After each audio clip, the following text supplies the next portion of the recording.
My screen. I am live again. I am live again, so we are cooking on the Oh, live nice. stream. Sweet. And I'm so glad you put this fucking meeting on your calendar, dude. I was just looking through our messages, like, where's the fucking meeting? Oh, Oh, it's in yeah. his calendar I in the learned. community. That makes so much more sense. All right. I learned from people that do it right. There you go, brother. You want me to record? Yeah, I mean, you might as well. Okay. Hang on, let me switch to my computer.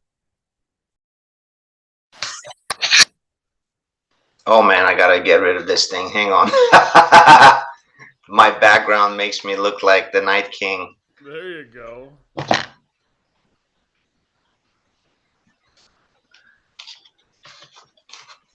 Hang on.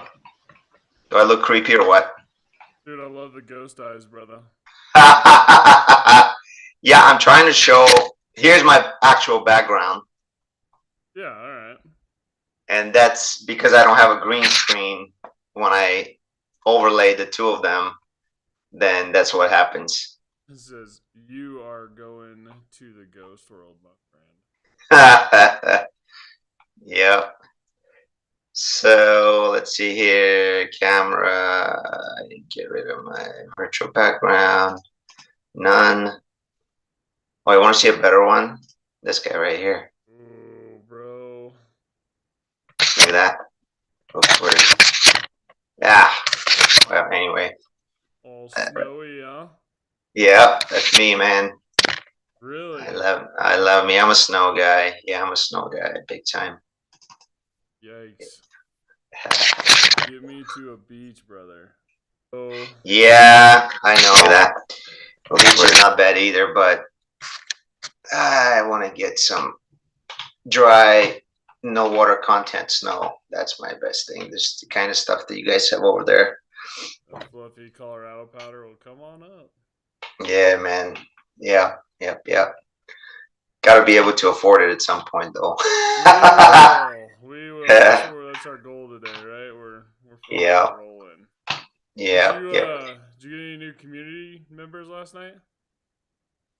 Did I do what now? Get anybody new in your community? Yeah, I got three of my friends to join. So yeah, we grew by three. Atta boy. Yeah, yeah. I texted him and I'm like, get in here. Get your asses in here. Yeah, yeah, yeah. Hell yeah. All right, hang on one sec. Recording in progress. All right, just started the recording thing. So yeah, it's funny because one of them, he's. I have a lot of people that are like, they're doing pretty well money wise. Mm-hmm. So they're not really open to exploring anything else. And it's funny to me because, you know, I'm not saying everybody should be trying to make crazy money, but at the same time, um, you're working a job, a 9 to 5, and you are required to be somewhere for X number of hours a week, you know? And so, anyway, I'm like getting my community, and then we were texting back and forth, and then he's like, he made it a point, listen to this, like he made it a point to call me and have like a 30-minute conversation with me about how it wasn't going to succeed, how his ex was into one of those things. And I'm like, dude, are you on drugs? Like, I'm telling you, it's a free community. There's nothing being sold. I asked you to jump in there so you can like support me numbers wise. So my community looks like it's got some people in it. And he's like, okay, yeah, I'll do it. And he still hasn't done it. But it's just funny. It's just funny. Again, the mentality of some people just being comfortable. And he does really well. I mean, he probably does like maybe a couple hundred, 250 a year if I were to guess. You know, he he probably does a little better than that because he sent me a picture from the Super Bowl, and they were like, dude, they were close to the 50-yard line. I'm not gonna lie, and he wouldn't tell me how much he paid. So I'm like, yeah, I'm guessing, he was up there, but and he's a single guy, no family, never been married, Yeah, pretty that's. successful in his career. So he's like, but anyway, I mean, it that is was, helpful too. Being single, working, just having a job, save up some scratch for the Super Bowl. It's yeah, helpful. yeah, Yeah, and dude, yeah, that's a. I get it. If you're comfortable, great. You don't have to take a look, but like you said, like it's a platform. It's like a social platform almost. yeah, You know, yeah, it's not a buy in, get in, build your business, and I get paid for you doing my work type of scheme. It's a fucking social network essentially. yeah, yeah, yeah, yeah. So I mean, it's all right, but it just makes you realize, this thing that we're trying to do, like if you're in the personal coaching thing, it's not for everybody. You have people like my friend that's like doing really well, and he really doesn't have a whole lot that's stressing with, over money. Mm-hmm. And then you have people who are so brainwashed from early age about working a job that they're not even open to exploring any other options. But there's still a lot of people that are super unhappy with their current situation, and they're ready to take massive action. So those are the kinds of people that we're looking to help, obviously, right? So, 100%, man. And I think even though there's definitely people out there with some of that pushback, but I think what's a good opportunity is more and more you see it. I mean, even if you're on the internet and you don't live under a rock, like more and more people are online trying to make some money on the creator economy. There's more and more people live streaming. There's everybody looking to escape the rat race. Nobody wants to dick around in traffic. And they're looking for that opportunity, just getting out of that comfort zone, or the people that are ready to make that massive change, they're gonna come over yeah, and figure out a school community of their own and take it on. It's just gonna be a matter of communicating that message out there, I think. yeah, yeah, and getting people to buy into it, because you either, like we talked yesterday, either there is a pain or there isn't. So, like, Mm-hmm. again, if you're comfortable, there is no point. My other buddy, I feel bad for him because he, the one that I made a video about, he was telling me like I'm chasing money. He's a truck driver, dude, Mm-hmm. and he does fairly well, but he's out there on the road, 5 days a week, and he's a really smart guy. He and I see similarly in a lot of regards. Um, but because he's doing so well, he's not open to me talking to him about other stuff. I mean, he tries to invest in certain things here and there. It's just that my main point for him is like, hey, there's a different way to make money, especially now that you've accumulated some wealth, which he has. Mm-hmm. But it just, he enjoys driving truck, so I can't fault him for that. He's one of those guys that I think is one of the minority where he actually enjoys his work. He doesn't really have like a direct boss that's saying stuff to him. It's just him and the truck, That's nice. and he gets paid well. Yeah, he gets paid well. So um, he's doing okay. He doesn't really have that big of a pain. Like the main pain for truckers is if you have kids at home, but he doesn't because they're both grown. So I mean, I take that back. They live with him, but they're grown. Right. So it's not like when they're little where you like missing your family, So, Yeah. but yeah. But anybody that is sick and tired of being in the rat race, man, there's lots of opportunities out there. So There is, man. There really is. And what I mean, so what really got you to start Life Supercharged? Like, what brought you to that? Because I know you're kind of hanging out. We met on that call, but what brought you to actually start and get Life Supercharged going? What was it for you? Well, again, if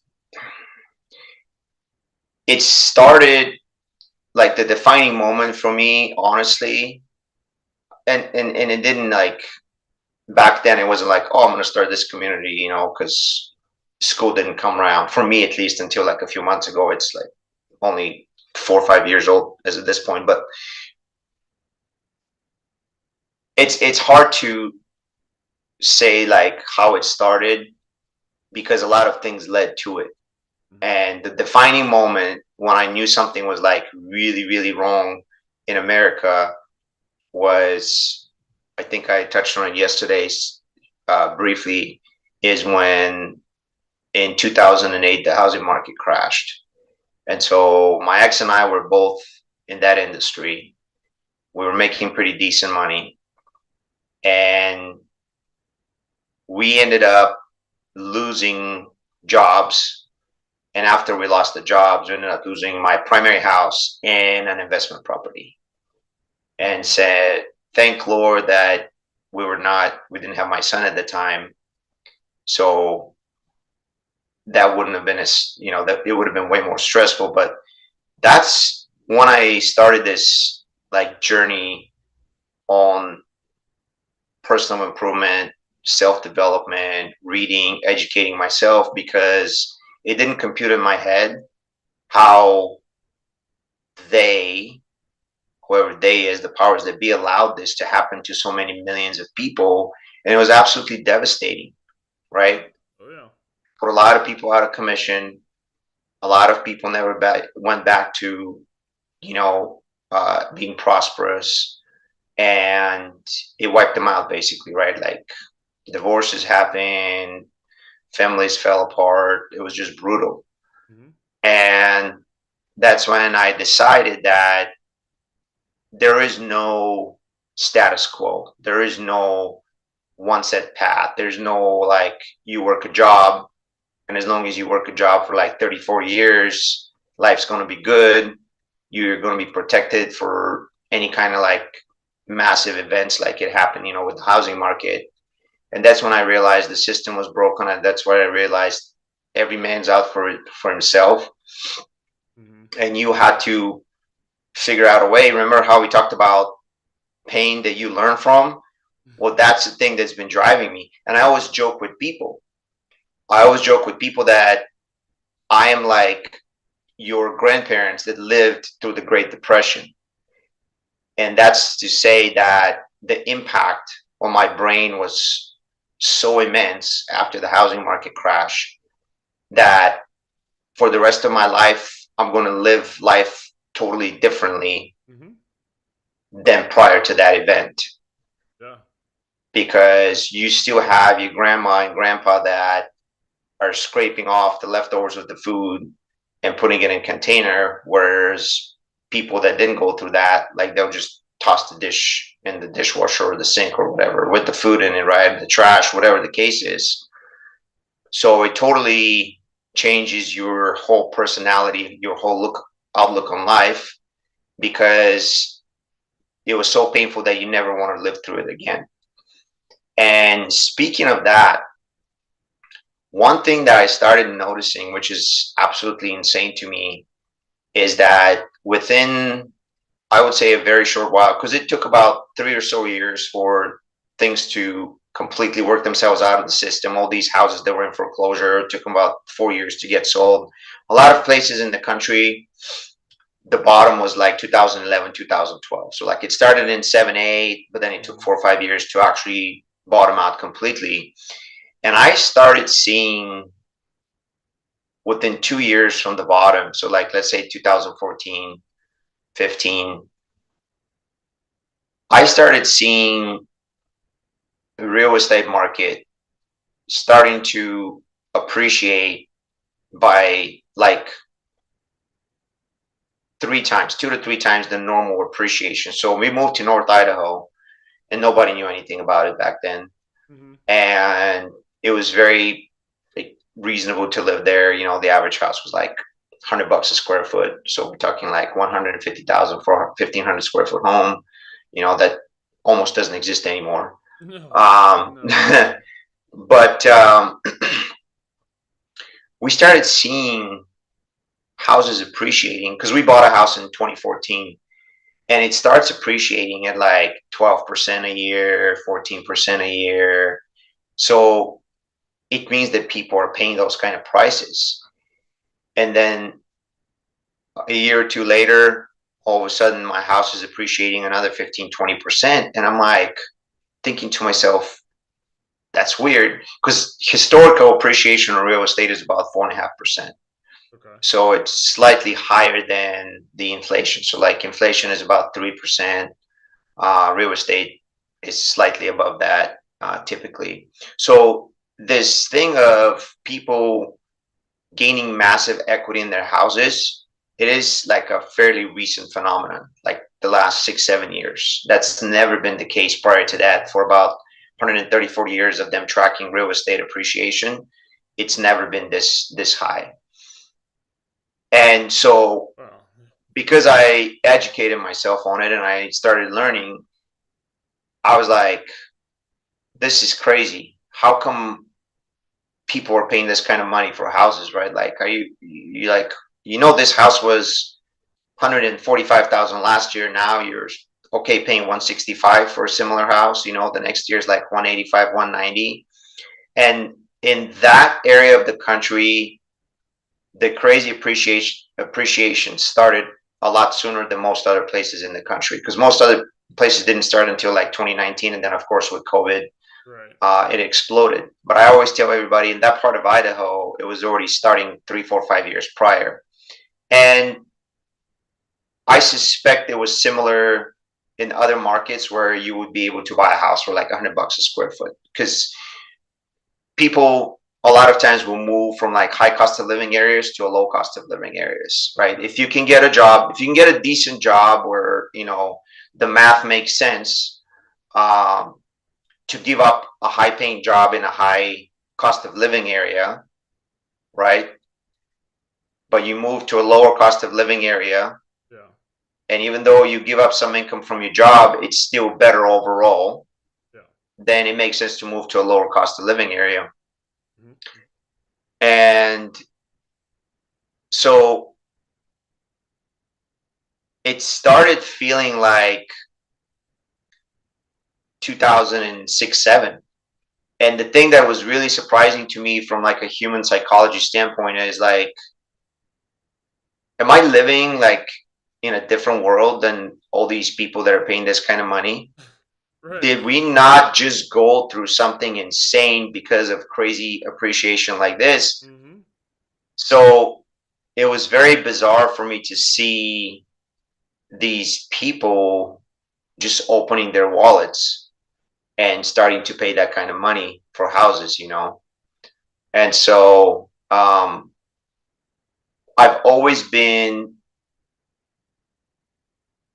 against the herd. Like when I see people, like a big part of population flocking towards something, Mm-hmm. created a frenzy of some kind, I stay away from it. I'm like, I'm not going to participate. I'm always trying to do the opposite of what the majority of people are doing, especially if I feel like it's some kind of frenzy or a mania where people are like stepping all over each other. I'm always like thinking, back in the day when we still had Black Friday, doors open at midnight, how people were like fighting at the store Oh over yeah. stuff.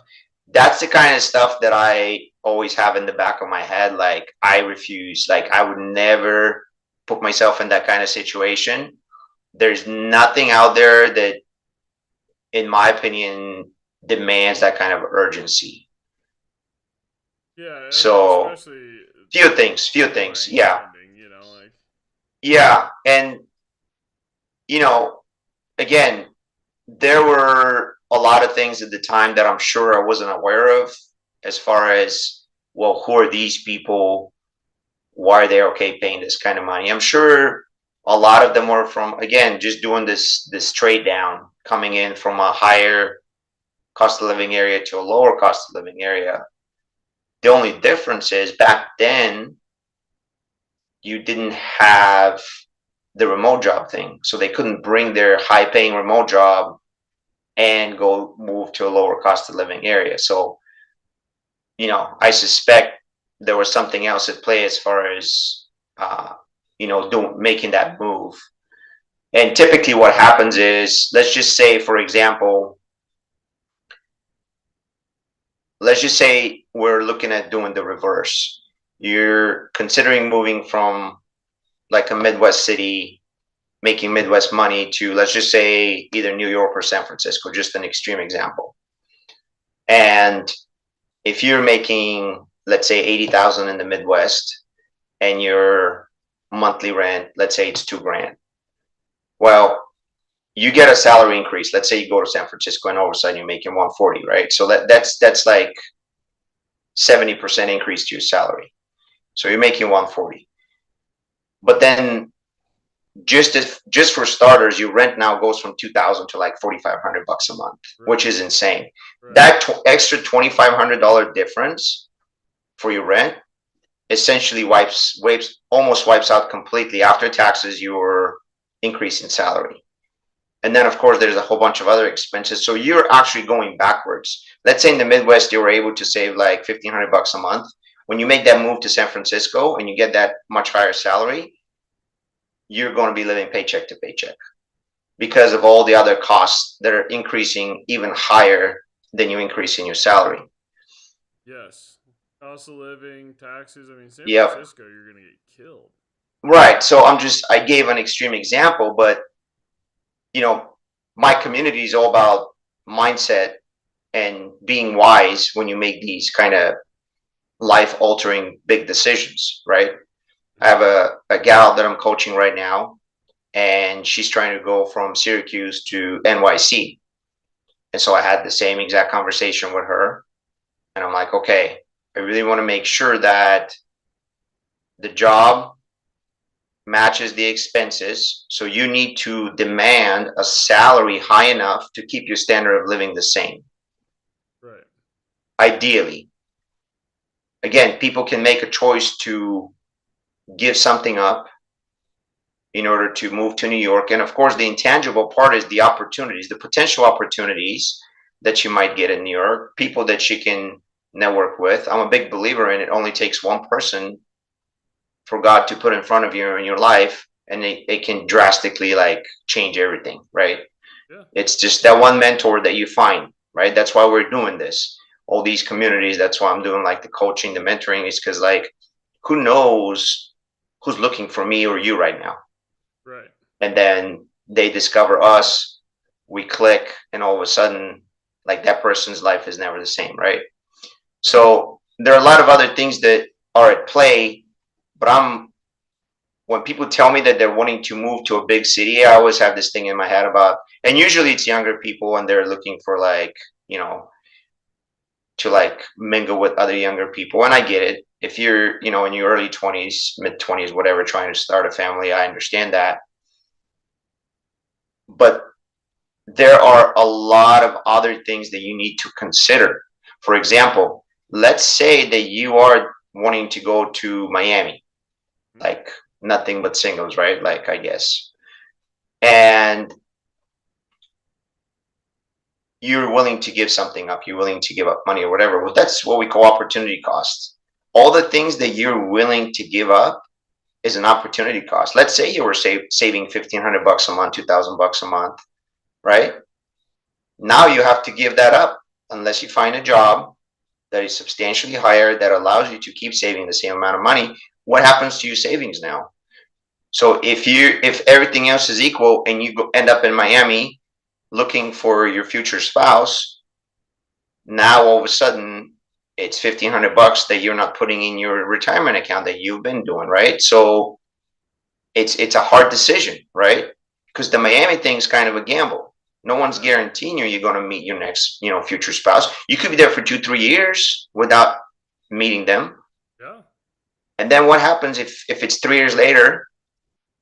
Now we look back and we're like, yeah, I don't know if that was the best move for me. So, The so hindsight, yeah. yeah, so there's a lot of things that you need to strongly consider. Like if my child was in his early 20s, telling me that he's thinking of doing that, I would be like, okay, well, let's just really talk about this hard. And then if we still decide it's a thing, I'm going to treat it like my coaching business. I'll be like, we're going to do a 1 year check in, and we're going to talk about what you were hoping would have happened. And did we hit those goals? And, or if not, did we fall short? Did we fall short? And then reevaluate. You cannot afford to feel comfortable or stagnant somewhere for 5 years and then all of a sudden realize, oh man, all this time was wasted. Kind of sort of hoping, right? Like the leaf in the wind syndrome again. You can't just get blown around the city of Miami and like just land here and there and somewhere without having like a very clear defined goal and purpose of going there, right? Like, or Right. going to like any high cost of living area. So the decision making, I think, like I mentioned yesterday, is like very underrated with a lot of people. I think as humans, we easily make decisions for something that's very impactful on our lives. Mm-hmm. And we think really, really long and hard when it comes to something real easy and stupid to make a decision on. So, case in point, my job working at T-Mobile, it feels like I'm literally having to almost be like a car salesman to get someone to commit to switching their phone service from whatever carrier they're on, let's just say Verizon, to T-Mobile, Mm-hmm. even though better coverage, because I've already looked at the map, we're giving them more features, and they're saving 40-50% on their monthly bill, which in a lot of cases is like 120 $150 a month, right?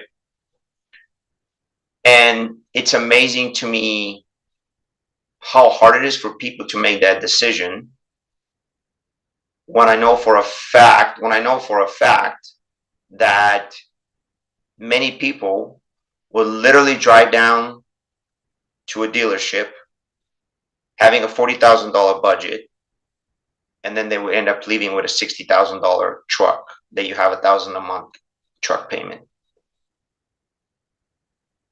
right? Why do you think that is psychologically? What do Well, you think drives that? it's I don't know, to be honest with you. It's very interesting because yeah, um, brother, I wish I knew. Like I mentioned to you, one thing that I have not read a lot of books on is like human psychology. And I mean, don't get me wrong, it's not for not having the books. I just have them and they're just sitting there. Well, I But mean, and I think that's going to be individual and specific to everyone. But I mean, you're right. I think because they have, that extra, they can touch that extra $20,000 fancy thing makes it an easier decision. I mean, they don't get yeah, it's possible another for service sure. provider. It's like Yeah, but my phone works but either way. well, think about it though. Which business are we in? Digital The business. non-touching, the non-touching kind, right? So again, we're trying to convince people to invest in a better life. Think about how noble of a cause that is, right? Trying to convince people like, hey, if you invest in a mentor and a personal coach, you're absolutely going to, explode your this part of your life, or you're going to save yourself a bunch of grief in this part of your life, right? Because what we do is essentially we bring all of our wisdom, life experiences, mistakes, etc., pains that we've experienced, and we condense it in like very tiny, whether it's a course or if it's like a coaching for X number of months, and we just give it to that person on a silver platter, and in return, they don't have to figure it out on their own, having to spend 15, 20 years of their life. That's essentially what we're doing, is like, that's what we're saying. Like, hey, just like a little child, and I'm not saying clients are children, I'm just saying when you're talking to a child and they ask you, but why? But why? But why? Well, essentially it's because I've been alive long enough and I've experienced certain things, and either they didn't feel good, or I'm telling you, you need to do these things if you want to achieve this kind of positive outcome. That's basically it. That's basically it. Mhm. And I tell my son, there's a saying, right? Like, you have some people that are the not smart type, they learn from their mistakes. Smarter people would learn from the mistakes of somebody else, or, that's like wise people, essentially. Um, and then, there's other varieties of it, but like, there's people that almost never learn, right? Like, we all have known that one person that's like, dude, like, you keep getting punched in the face and you just keep walking right back into it, kind of thing, right? Oh yeah. Uh, Oh yeah. so, but that's essentially all we're doing. Again, when I was, let's just say 25 or even 28, 29, when the housing collapse happened, I was so confused. I mean, just imagine getting caught with that kind of a punch, which came out of nowhere, and then imagine trying to recover. Like, you're scrambling, right? Like, once you get your bearings back, like, you're still kind of dazed and you're like, okay, what do I do now? I Mhm. didn't have that. I didn't have that. Literally, I was obsessed for the next 4 or 5 years of my life trying to figure out, like, how did it happen? Who was responsible for allowing it to happen? What was my role in it? What could I have done to, like, not get there? And it was a lot of self-reflection. Well, that's something extremely valuable that I can, present to somebody, Mhm. and hopefully they never have to be in that kind of a stressful situation. But, in life, I think we probably have 4 or 5 times where they call them black swan events that happen, which is something that's extremely unexpected. It's like just a meteor falling out of the sky, right? Like, totally, there's no way to predict it, right? Insurance businesses, they don't even try to analyze, because it's going to take them too much time and effort and energy to try to predict something that is so random. There's no enough computing power to predict it, right, in the first place. Yes, sir. So the insurance people are predicting stuff that is easy to predict. So everybody in life will probably have like 4 or 5, like, really either high trauma or very impactful events in some way, shape, or form. And, I would love for someone to be there if that were to happen to me, and be like, okay, this has happened to me, I've lived through it, let's get back on our feet as soon as possible, right? Because the worst thing can happen to a human is, I mean, if something like that happens to you and you have no way of coping, no way of talking to anyone that's already gone through it, think about the like negative things that could possibly happen. What if you become like, so depressed that eventually you get addicted to like alcohol or pain meds or whatever the case is, like, and then your life goes on this downward spiral, and then it gets 10 times harder to interject and get that reversed. Yep. If you didn't have someone to talk to when the event happened to you, I mean, chances are you probably won't have someone to talk to when you're spiraling out of control. You know what I mean? So it's it's sad, but it happens to people all the time. You know, Oh yeah. and that's why community is so important, because you need to lean on people, and we are positioning ourselves to be these people that someone who, let's say, doesn't have a whole lot of close friends or family, they're in a situation, and hopefully somehow they find us and they're able to lean on us, and then boom, we all come in like a pack of dogs and just like lift them up. Like, you know, it's not the greatest example, but I'm trying to make the point of like we all rush to like help them or rush to like lift them up, because people need that a lot. And it's sad when there's just no one there. Like you look around and it's like, I got nothing, I got nobody.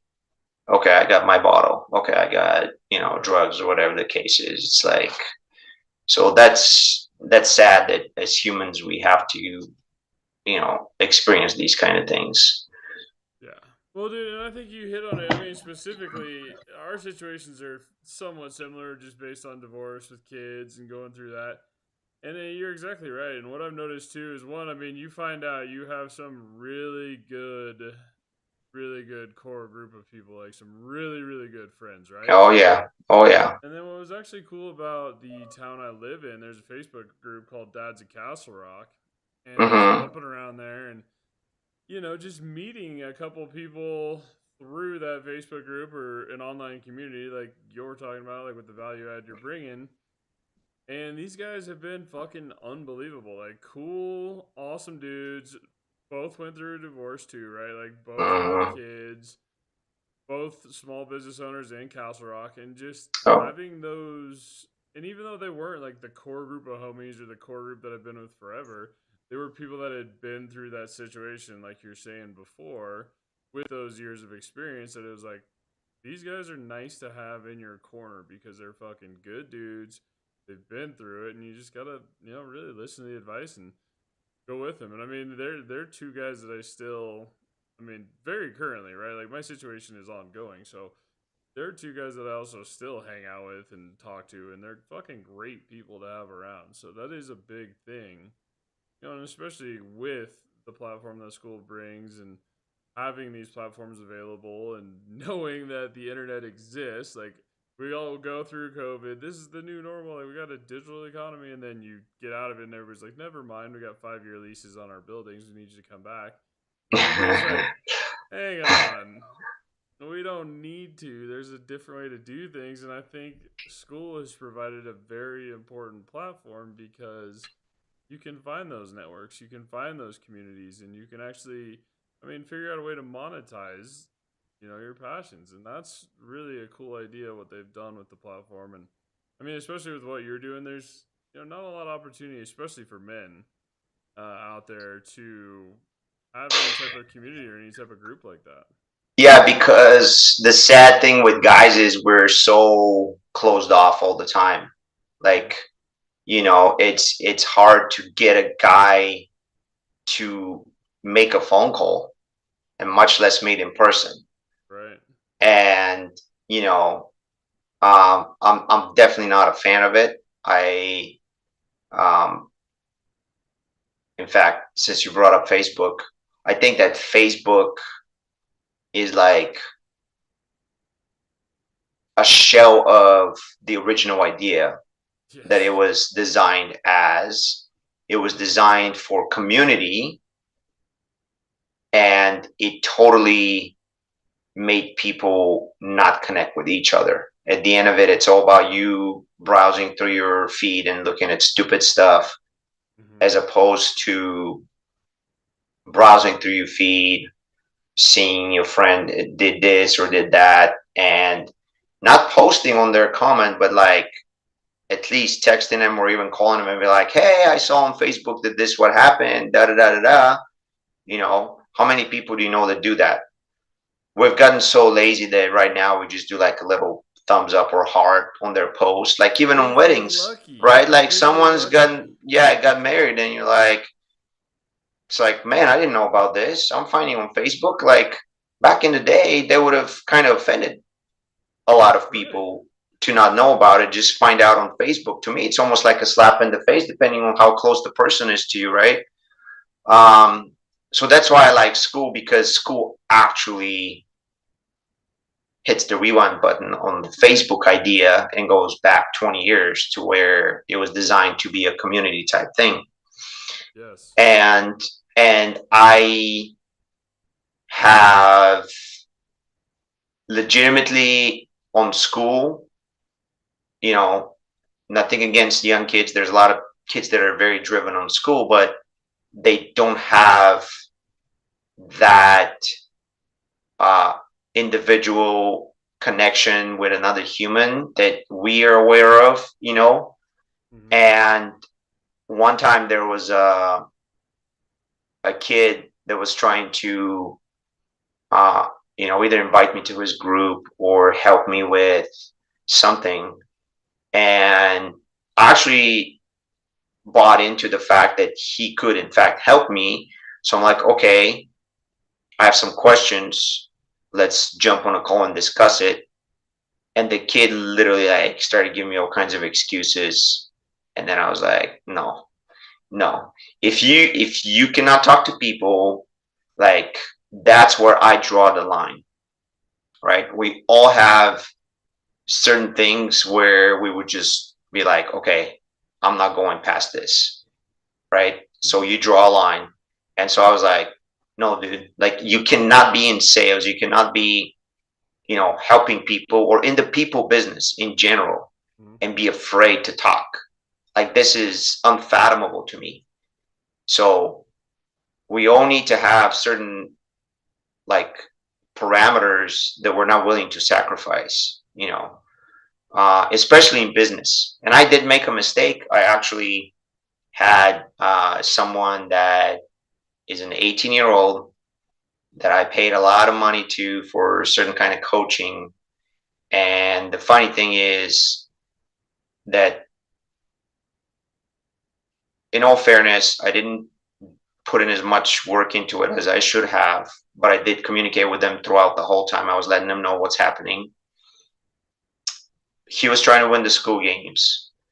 And then when it got close to the end of the month, I sent him another message and I was like, hey, just to let you know, here's what's happening here. Is there anything we can work out? Right? Because I wanted to continue, but I was like, there's no way for me to pay you like this kind of money. And to be honest with you, I would have been okay if he just responded as like, sorry, dude, like, unfortunately, I can't. And then that in and of itself would have been enough for me. But the thing that really pissed me off is that the guy ghosted me. So essentially, that tells me like you have no integrity. Okay. And that's why I'm very apprehensive about doing business with someone that's 18 years old, 21 years old, 28 years old, because you know what you don't have? You don't have life behind you. You don't have wisdom a lot of times, and you don't have integrity. That's huge for me. Like ultimately at the end of the day is like who you are as a person and whether or not you really care about helping other people. If he actually cared about me, he would have at least reached back out to me and acknowledged my plea to him, but he didn't. And so, Sorry, go ahead and finish that. yeah, and so I'm just saying, like, I see all these kids on school, but I think I violated one of my principles, which is not to do business with someone who knows nothing about life. Yeah, you have this insane knowledge about this one particular skill that is very useful to me in my business, but like legitimately, I cannot see myself just giving a bunch of money to someone that just graduated high school. Right. So that made me kind of think, man, every time I do this, you have principles you live by. Every time you ignore them, you get slapped, right? So I myself am a victim of the stuff that I preach to people not to do, which means like learn from your own mistakes, have certain parameters that, certain things, certain principles that you're not willing to violate. And I did it myself. And so, but the thing is, it's like, it has been a really long time since that's happened to me. So I gave myself a little bit of grace. And then, I was like thinking about it after the fact. And I'm like, the idea was there. The problem with me was that this kid was light years ahead of me. So, how you're having to like spell out all the AI stuff to me and like kind of walk me tiny little step at a time. that's how he was with like growing a YouTube channel. And he Mm-hmm. had like all these insane matrices and spreadsheets and crazy stuff. And I was like, I got all googly eyed because what they promise you is 10,000 subscribers in 6 months or whatever the case is. And boom, that got me because I would love to grow my channel to a certain point, you know. And it wasn't necessarily 10,000, but like it's a huge promise. Like, hey, I'm going to grow your channel to whatever. Mm-hmm. And then you're going to be able to get, you know, this many people to raise their hand and be like, hey, I want to talk to you about coaching kind of thing, you know. Right. So, but anyway,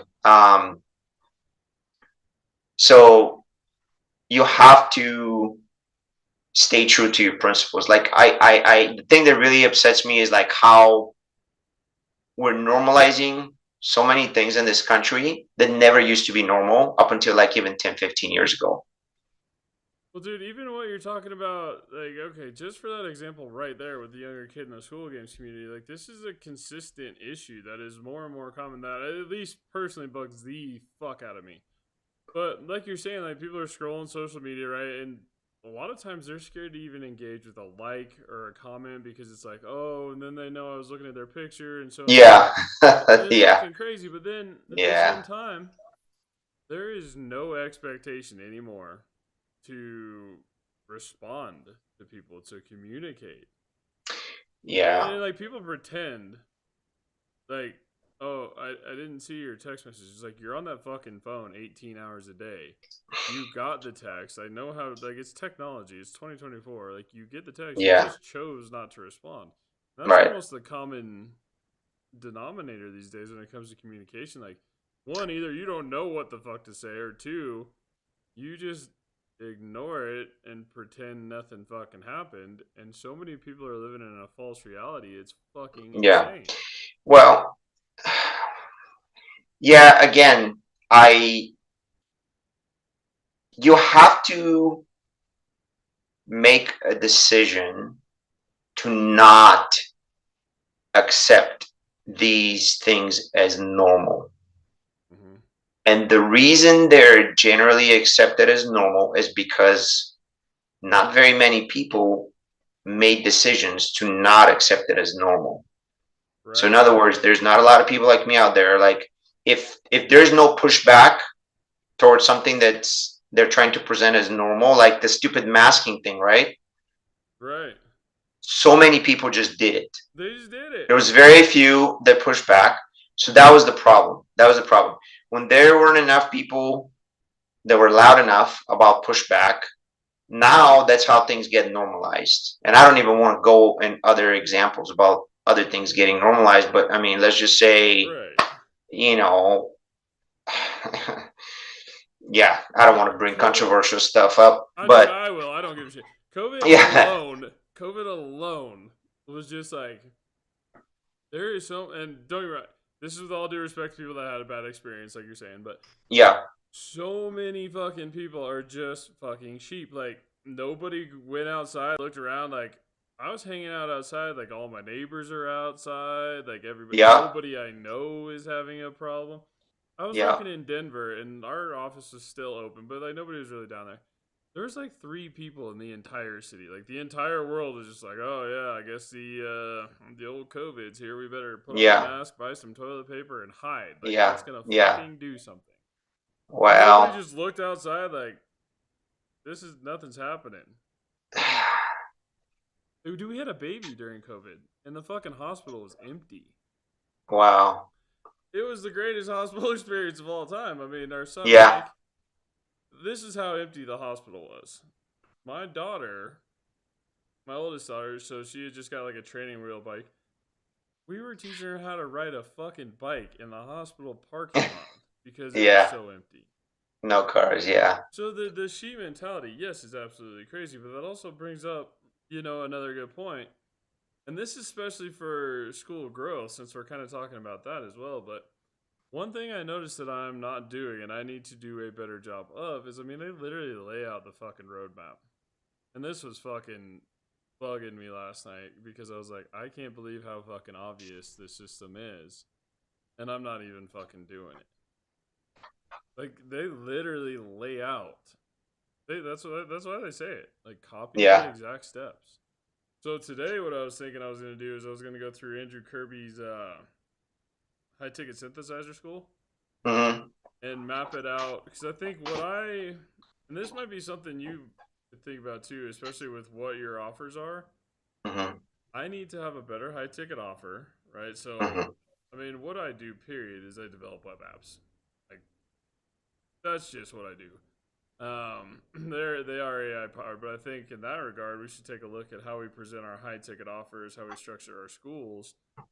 But then what he says in there, and I mean, it's the same thing with Hermosi. But have you ever checked on your community and know how your communities rank for discovery?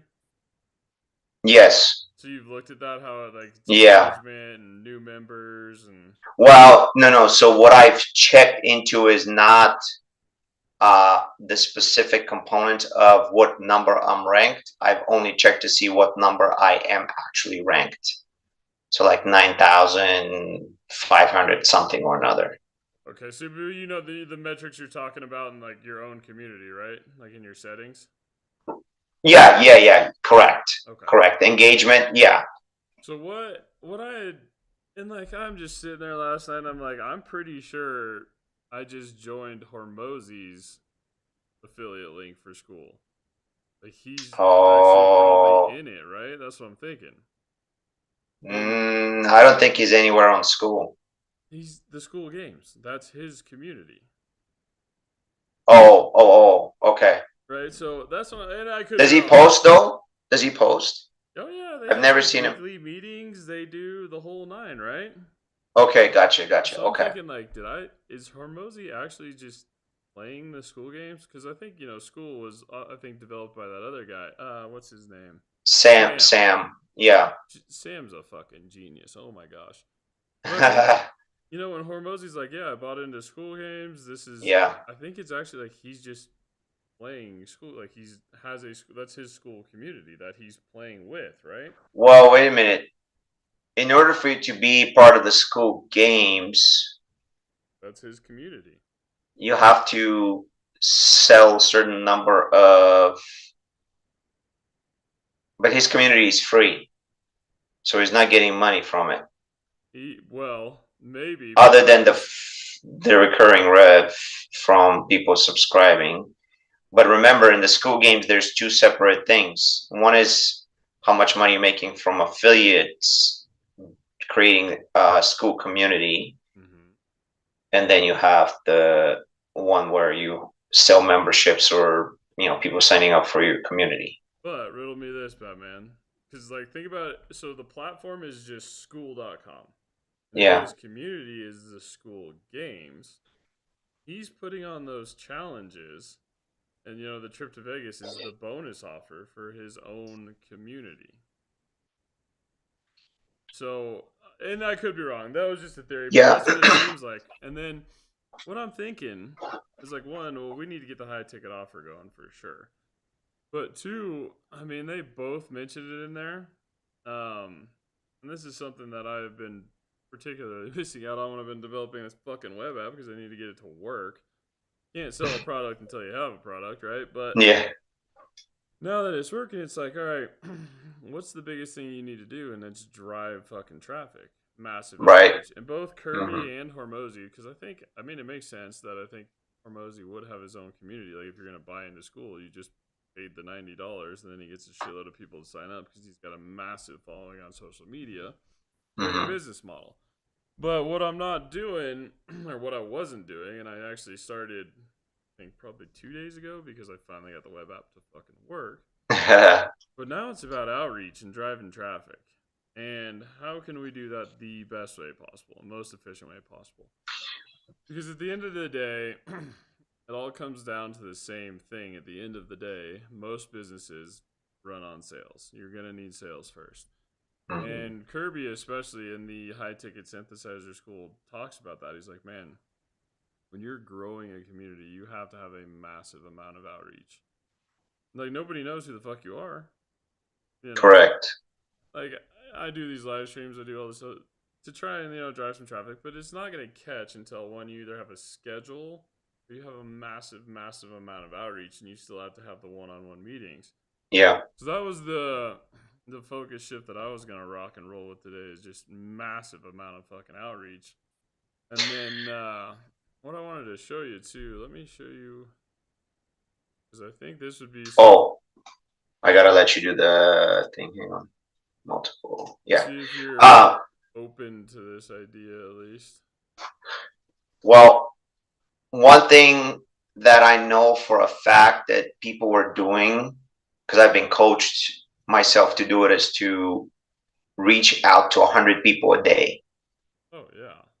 And I'm like, I only know like 150 people in my life. Like, you know what I mean?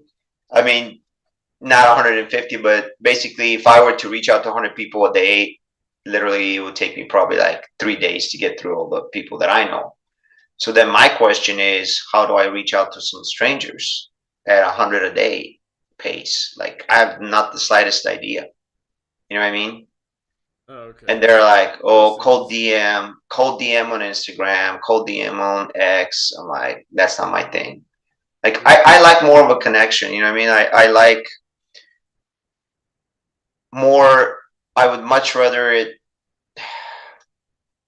I would rather get customers for sure, like coaching clients.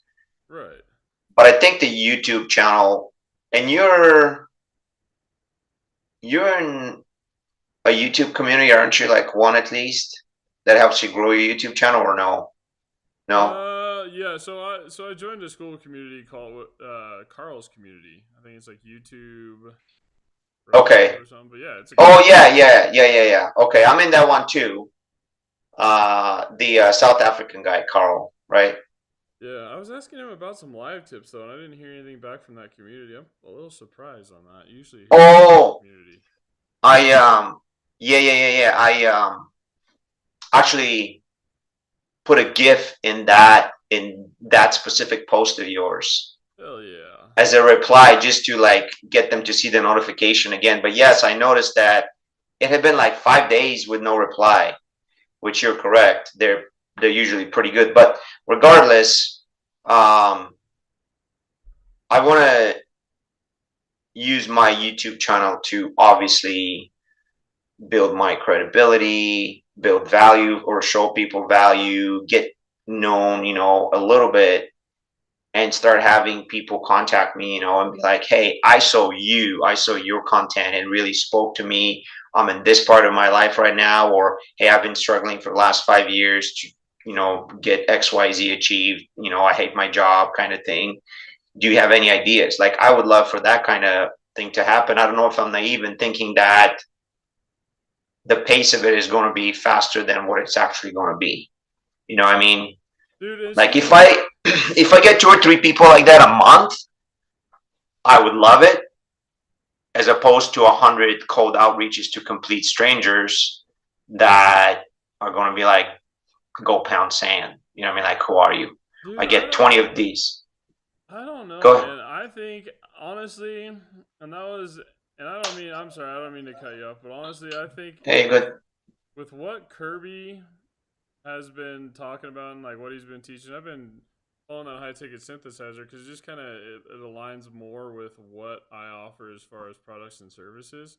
I have a high Yeah. ticket offer, but then I have also the monthly subscription. Do a little bit of both, but the amount of sales outreach needed, like today, in order to produce any type of movement on a YouTube channel, if you're not a blonde rocket, and don't get me wrong, dude, like, no, you're not saying anything. You're a good-looking cat, right? Like, people are gonna Sure. probably watch you online, but we're not fucking blonde Instagram models. Like, Yeah. that Right. traffic is not gonna get driven just naturally by posting the same But, amount of times a day. right. But, well, yeah. Yeah. And there's That nothing wrong with makes, the cold DM outreach, man. sure. Okay. Light that the fuck up. Like last night on LinkedIn, I Mhm. took, okay, so you know that Hermosi message in the directions? Hey, I'm starting a community. I don't know what it's about. Here's the link. It's free. I'm getting it started. So I took that. So this was 2 nights ago. I took that message and I just Mm. blasted everybody that I could fucking copy and paste the same message to on LinkedIn. Yeah. To see where my discoverability was. See if that would drive traffic within a day. I think from that one I went like 8,000 on the list of the tech list down to like 7,000, 6,700. And then last night I did a DM of just, hey, my name's Jack. This is my free educational community. I made a web app called BizRise.io, and I have a course starting called How to Build Your Own Web App. Simple, straightforward messaging. My name is Jack. And I sent that probably to like 300 people last night. And is that a DM on Insta? So I did half on LinkedIn, and then I did half on Facebook. Because on Facebook, I got about the same amount of followers that I do on Mm-hmm. LinkedIn. Like my Instagram game sucks, my TikTok game sucks, my YouTube game sucks, but that's never really been like a focus. And actually, the LinkedIn, the size of that came from my. I was employed at New York Life for a little while. I did the life insurance and then working towards some financial services stuff. Mm-hmm. But literally that whole growth strategy was kind of the same thing that we hear on school, on social media, on anything on the fucking internet is just consistency, Mm-hmm. a schedule, and time. Like, and so what I was thinking was like, all right, well, if I need, okay, and just for an example, like I probably sent, let's just go LinkedIn. I probably sent 100 DMs just for round numbers. I probably got 5 people to respond back to 100 messages. Yeah. And I think 2 or 3 new members by this morning. So even like 100-person outreach, and unless something happens, like unless the internet for some reason sends us viral right now, like that's an approach that I got to continue. And then one thing I did like from their approaches too was doing that mini chat. Especially, I think would be fantastic for you, man, because you could offer people like a free, hey, this is getting started, changing your life after a painful process, free introductory book or introductory, pamphlet or information. And then whenever you do make those posts, having that mini chat auto DM and respond form would be fucking huge for you. But I mean, as far as sales approach goes, like I'm going to try today to use every AI tool I have, every massive outreach tool I have, emails, DMs, and I'm just gonna hang out live and see how much traffic I can drive just based on the cold DM outreach strategy, and hopefully see if we can get some results and teach people something. Man, because Dude, that's awesome. Yeah, that would be great because I think there's like this huge untapped niche of actually showing people in real time what's happening. Like I already, I talked to someone, he talked to me about this automated DMing thing that he uses, and it's so cool when you're, let's say there's a way for me to go sit next to him in his office and start seeing when the responses start coming in. So since I can't do that, it would be nice to have like a 12-hour live stream or whatever the case is, and I'm sharing on my screen exactly what I'm doing, and here's how I got 10 new customers in a day. Can you imagine? Damn, how dude, I think you just figured out exactly what I need to do today. Yes, Anton, show the result. Am I marathon streaming today in front of a TV? I don't know, dude. I think you just. So here's what I'll do, bro. Because you're right. Like, there just needs to be some real, like, transparent. This is what fucking worked. This is what Yes, fucking didn't. right. So what I'll do is once we get done, I'll go set this table up. I'll try and put it in front of a TV. Yeah. And then I'll just So my live stream won't like. So it'll like how you're looking at me on Zoom. I'll just do it on my cell phone today, Okay. so I can have the cell phone just propped up. It's easier to stream like those marathons if you're just going straight through your phone. Right. That way you're not running your entire computer. You're not running OBS. Streamlabs desktop, like that takes a lot of power, but I'll just run the cell phone. I'll set up a Mm. fucking folding table in front of the TV, and then I'll just Yeah. project my computer screen to it, Right. and it'll just be a marathon stream. So the sooner I can start, and like I just won't shut off the stream.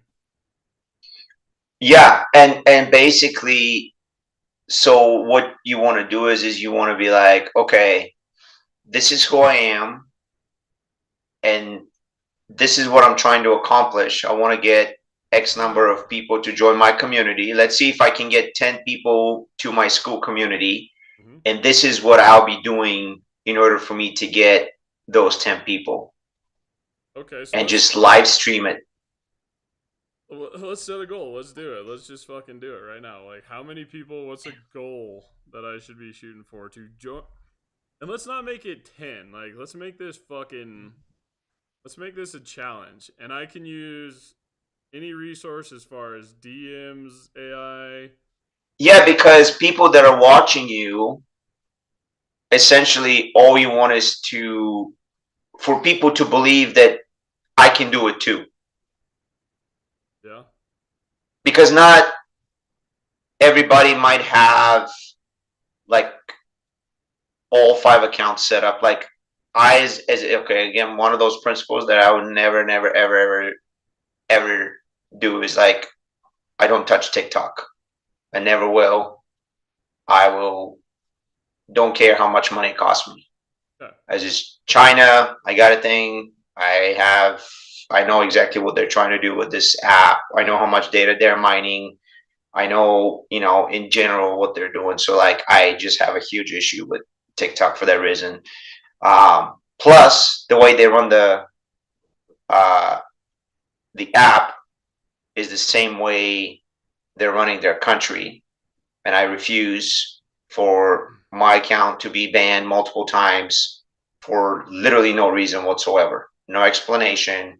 You violated our terms and conditions, you're banned. You know what I mean? And so I will not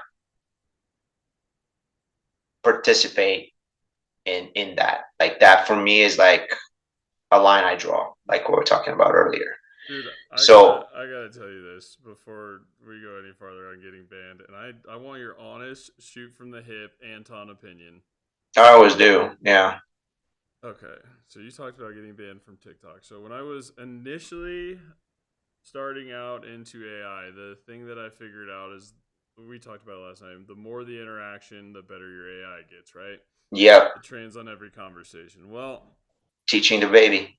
Teaching the baby.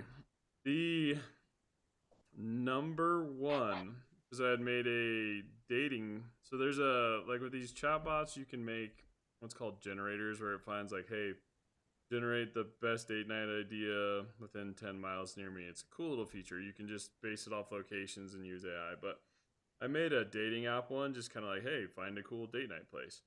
And I was kind of thinking, I was like, well, what the fuck? What would be a good like thing to do?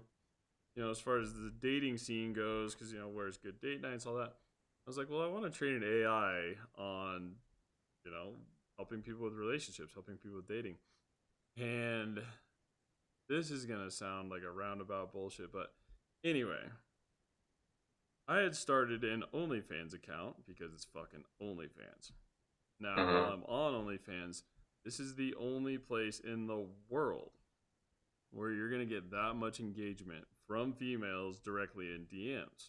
I was like, I'm going to have my AI talk back and forth with the OnlyFans creators to train.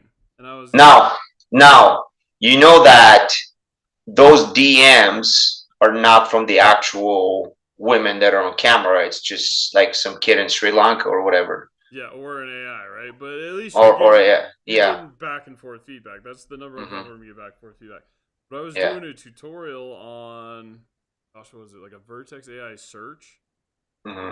And because I mean, that's a huge platform to fucking teach people the same shit on. It just allows you to show your right, but same idea as school, just the adult version of it. But you can have any type of fucking class you want on there. It's not just for nudes, but On OnlyFans? oh yeah, you can do fucking cooking classes. You can do life coaching. You can do how to skateboard. Oh, that's crazy that the other part of it has gotten so big though, because that will kind of minimize all the other things that are actually beneficial to people. But It's like school, but you're just allowed to see yeah, nudes, right? But mm, so I did a couple tutorials, but I think, and I don't know exactly the algorithm either, or how that works. But I was doing tutorials on tech, and I got banned for life because in this was probably one of my I probably violated some sort of rule here, but I was taking the whole premise behind it too was and it's something that goes in line with what we're doing, how to start a digital business. But I was taking terms and conditions of different platforms like Insta, Facebook. Yeah, and Jordan's in the chat. I was a girl on yeah, baby. But I was uh I was doing AI on terms and conditions and how to see, what kind of fees you're running into, oh, and, what kind of juice is flowing there. And that's one of the things that I did creating digital platforms like school. I think takes 10%. A lot of the platforms take 10%, which is why another reason I built a web app. hold on one sec. Yeah, it What takes is good? 10% 10% on what? On what? transaction fees when you get paid. Oh, really? Yeah, there's a 10% fee. Holy, wait a minute. I thought it was just the $99 a month plus 10%. Yeah, if you're using their payment processor through PayPal, they take a 10% cut when you Oh, make a transaction. I'm just gonna do something else because have you seen there are school communities um where it says paid group, but there's no price on it. It just says join group, but it's a paid community, and I think then it sends you to like Stripe or some other platform. Yeah, okay. So you can do that. You can do it two ways. Yes. You can do it with Stripe Yeah. and PayPal. Yeah. I would not be paying anybody 10% already. Like that's insane. Like that's totally insane because they have to be making a margin on that. Like they're not getting charged 10% by the payment processor. PayPal's probably charging them 3% or 2.5%. You know what I mean? Yeah. So they're making like insane amount of money on the spread. Yeah. That's more than a bank, like 3 times more than a bank. Yeah. Shoot, no So, way. dude, that's exactly okay. So another reason why I built a web app. So if people subscribe to BizRise.io Pro, I have it set to unlock certain courses in school. And then for like my how to build, well, shit, I'll just show you. But my how to build a web app course, for example, that's a one-time payment deal. So I just set up a PayPal pay link. So whenever somebody buys that pay link, it unlocks that course. It's a one-time payment. It's a secure payment provider. It's PayPal and Stripe. Yeah. And then it goes directly to my PayPal without having to be held in the school bank. Because I think, they say you'll get your payment 1 week after your first Wednesday of receiving a payment. So that's but even a 2-week payment's not crazy. But if you set it up with PayPal, you can just do pay links. And that's what's really good for the high ticket offer. The one-time high ticket offer is to do a PayPal pay link. Because then they just make one purchase. They can unlock that specific course. You're good to go. Now, for the subscriptions, what I've worked out, I haven't set up a PayPal subscription or don't know if that recurring subscription is as easy to set up. But I do have that set up on BizRise.io in Stripe. You need to use kind of their API calls and stuff to get it done. But an easy way to do it is also Zapier.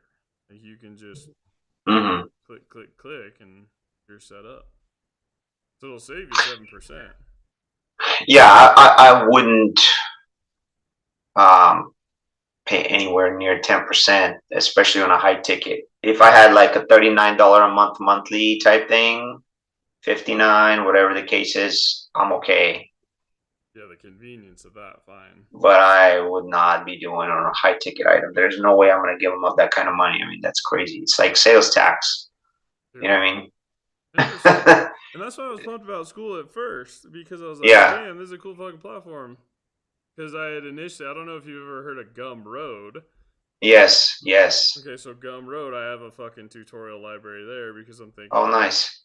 teach classes. It's not as complete as school would be now because I've changed that focus to school just because that's community engagement. But Yeah. the thing that shied me away from that was the 10% as well. But the functionality there, I do have one program still available on Gumroad, and that's access to my Discord server. Because if they buy that through Gumroad, because I got to do, whenever I'm doing web app development stuff, I can't do it on a live stream. It just fucking freezes everything because it's too much. We talked about it, but yeah, that's why I have the Discord server. So if people want to learn how to build a web app, they can watch on Discord. But I have that payment set up through Gumroad because Discord, if they sign up through Discord, I think your payout terms on that are like 60 days. Oh wow. So like, Discord, you can have like a payment type situation, like you can monetize Discord. Oh yeah, you can charge. I didn't know that. Monthly subscription to your Discord server. Oh, okay, I didn't know that. Discord essentially is going to do the same thing as school, but it's your own. And it's not as easy to grow just because it doesn't have that, community engagement. That's why school is so great. It helps you grow that business easier based on your just engagement levels. But Discord at a certain point is going to be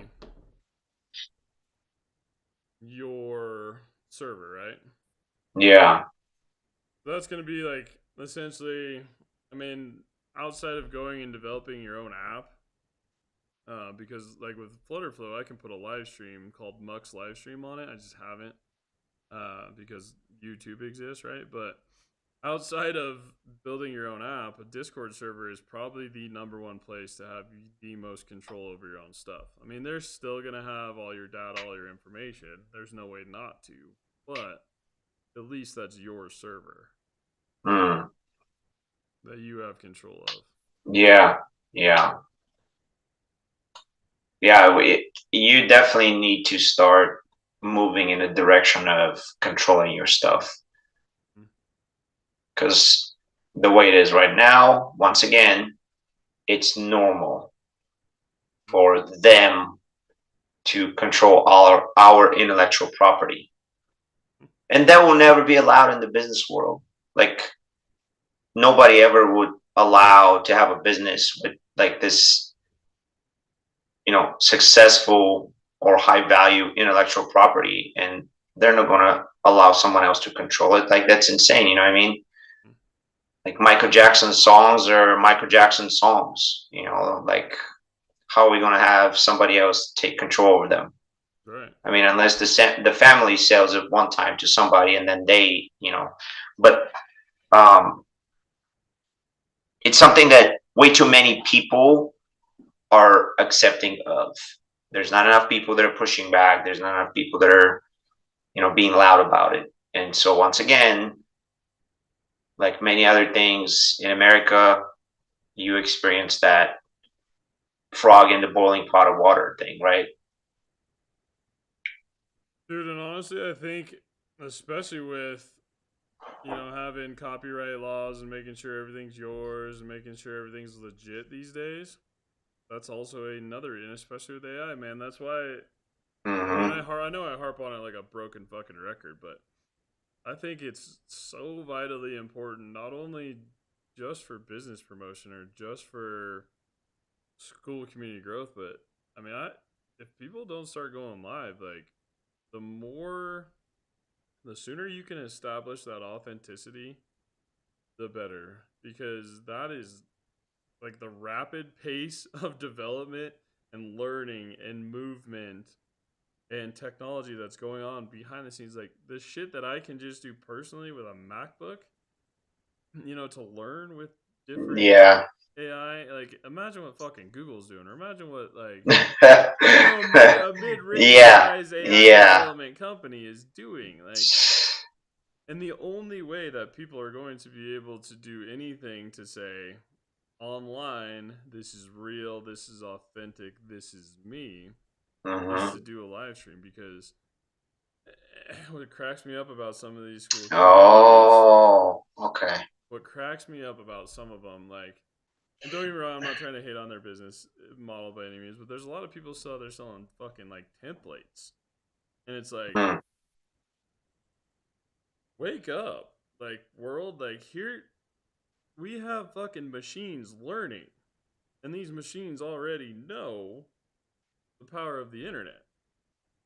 Like, they know the internet already, and they're already learning. And, mm. like, a template, like, that's where we're at right now, right? Like, templates are essentially typewriters. Like, that's how Yeah. old they are.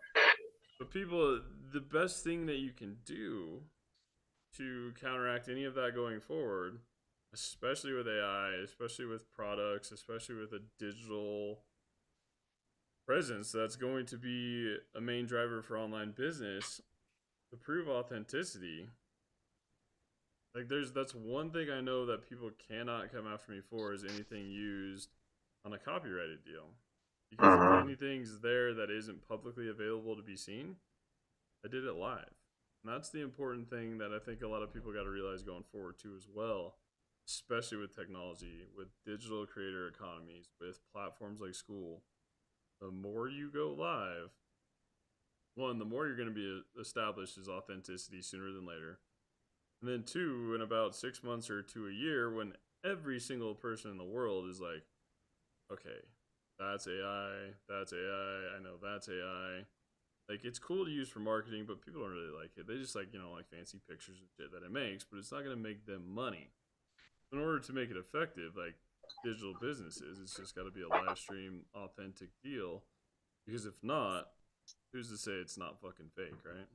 And who people are going to Well, fall that's for the these thing. things. Yeah, there's got to be companies that are coming in and like verifying whether or not something is AI generated, right?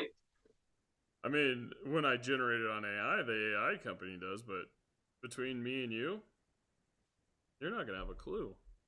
Right. That's what I'm saying because I don't know the technology. I'm wondering if there is a company that's like, hey, we guarantee you that we will always authenticate whether or not something was created using AI. I don't know if there's even a possibility to do that. And I Um, think there is, because that's a big issue with education. They're kind of worried about well, education. voice and face are the two big ones because anyone can use AI to make it seem like you committed a crime or said something that you didn't, like get you in trouble, right? So that's the biggest thing that I'm worried about with AI being misused.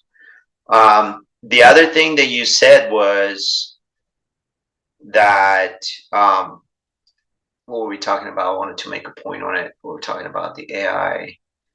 Um, Live authenticity. oh, perfect. Yeah, that's exactly it. So it's going to become all about the person in front of the camera. That was the reason why I finally, after all these years, got rid of my negative self-thought, thinking and talking about, oh, I don't look good on camera. There's other people that have done it before me that have way bigger following. They're way more ahead of me. Like they're, once you realize that you are unique and that you have something to offer, which anybody has something to offer Mm-hmm. via the fact that you've been alive for X number of years and gone through certain experiences.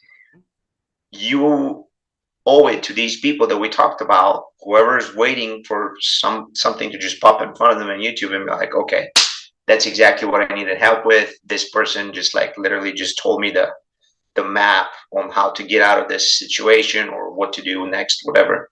Mm-hmm. Imagine if like, and I don't even know what the numbers are, but like what percent of the people have ever gone in front of a camera and posted a YouTube video? It's got to be some like crazy small percent. You know what I mean? Right. Out of people that have internet capability. So I don't know. Everybody has value. That's it. Yes. Like Agreed. so. I'm okay, again, talking to the camera so people can get to know me, and then they make their decision, either whether or not I'm a likable person, and then number two, whether or not like I have the capability of helping them with whatever it is that they're looking to get help with. That's bottom line.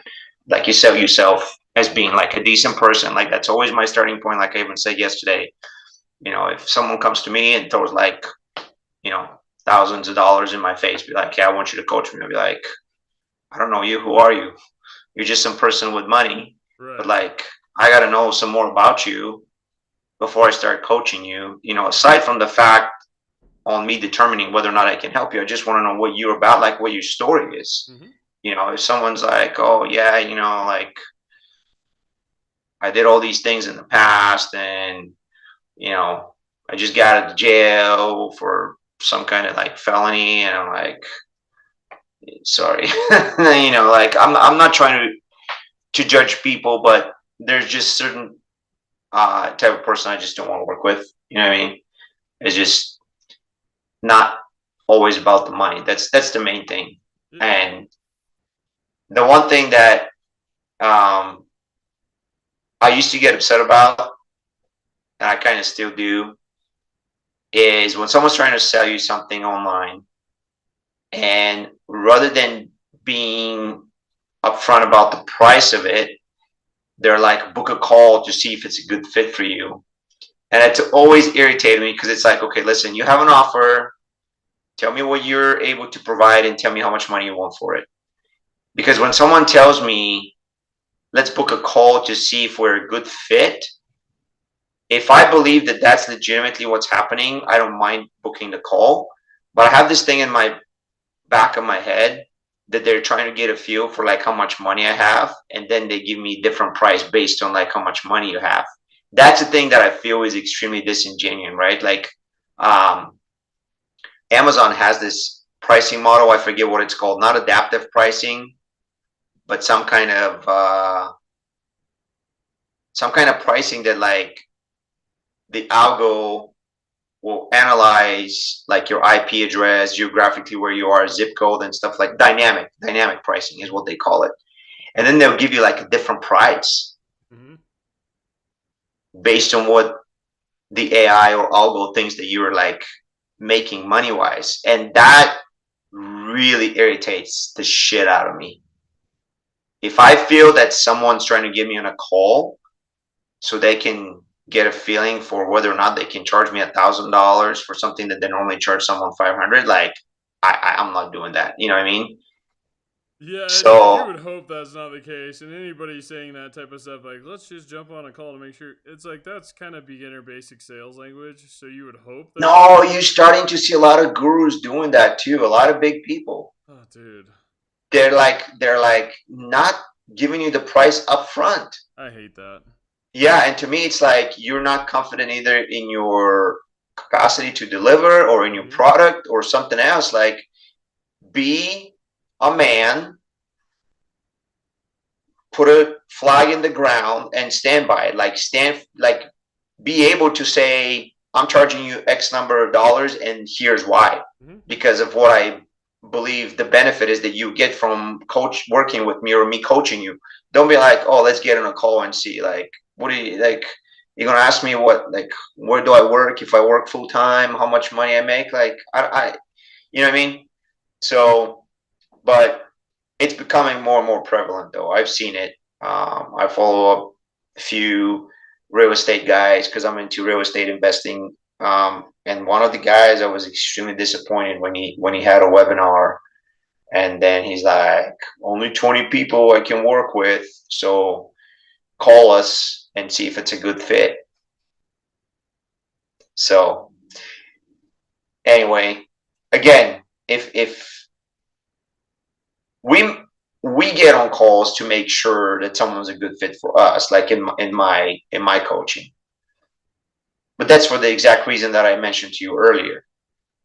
There are just certain people that you're just not a good person. Like, and that's my definition, right? Like, everybody's definition is different, but like, I actually like the fact that we can be a little more choosy with the type of people that we get to work with. Mm-hmm. Because if you work for a company, let's say you work in a retail environment, can you choose the type of customer that you work with? You can't. What if you get some asshole, right? You get some asshole and they start like berating you or saying stuff to you. I mean, if you're a waiter, you deal with people like that all the time. If you're like, again, in retail environment, nobody wants to go through that. No. And by the way, I used to work at a flooring place a while back. You walk into an environment where the business is an ongoing concern because of the revenue that it generates, aka we have to make money, and the way we make money is by having people like you spend money in the store. Right.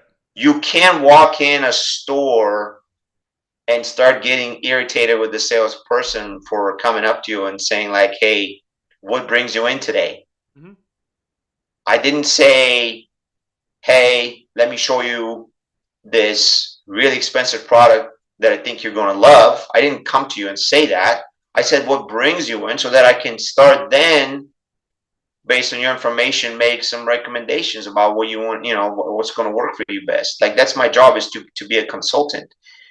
But we had people all the time walking in and just saying, I'm just looking. Okay, fine. Take your time. Let me know. Then they're, see that you're looking at a whole bunch of stuff. You go back. You're like, hey, still doing good.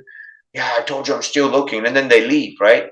It's like, bro, I get it. I get that you're trying to get like information and stuff like that, but you're doing yourself a disservice if you come in a store, get some ideas, and not even bother talking to the person that's there and trying to help you, right? 100%. So if you have your own business, why would I put myself in a situation where potentially I can get stuck with someone? Because my high ticket offer is going to be 1 year's worth of coaching.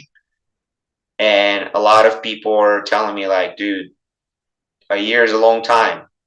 You might not like get along with that person at some point during the year, or like something might happen. And I'm like, you know what? I think that as far as like what I coach people to do, like 1 year would be, 6 months to a year would be like the most beneficial for them, to see some kind of impact happening.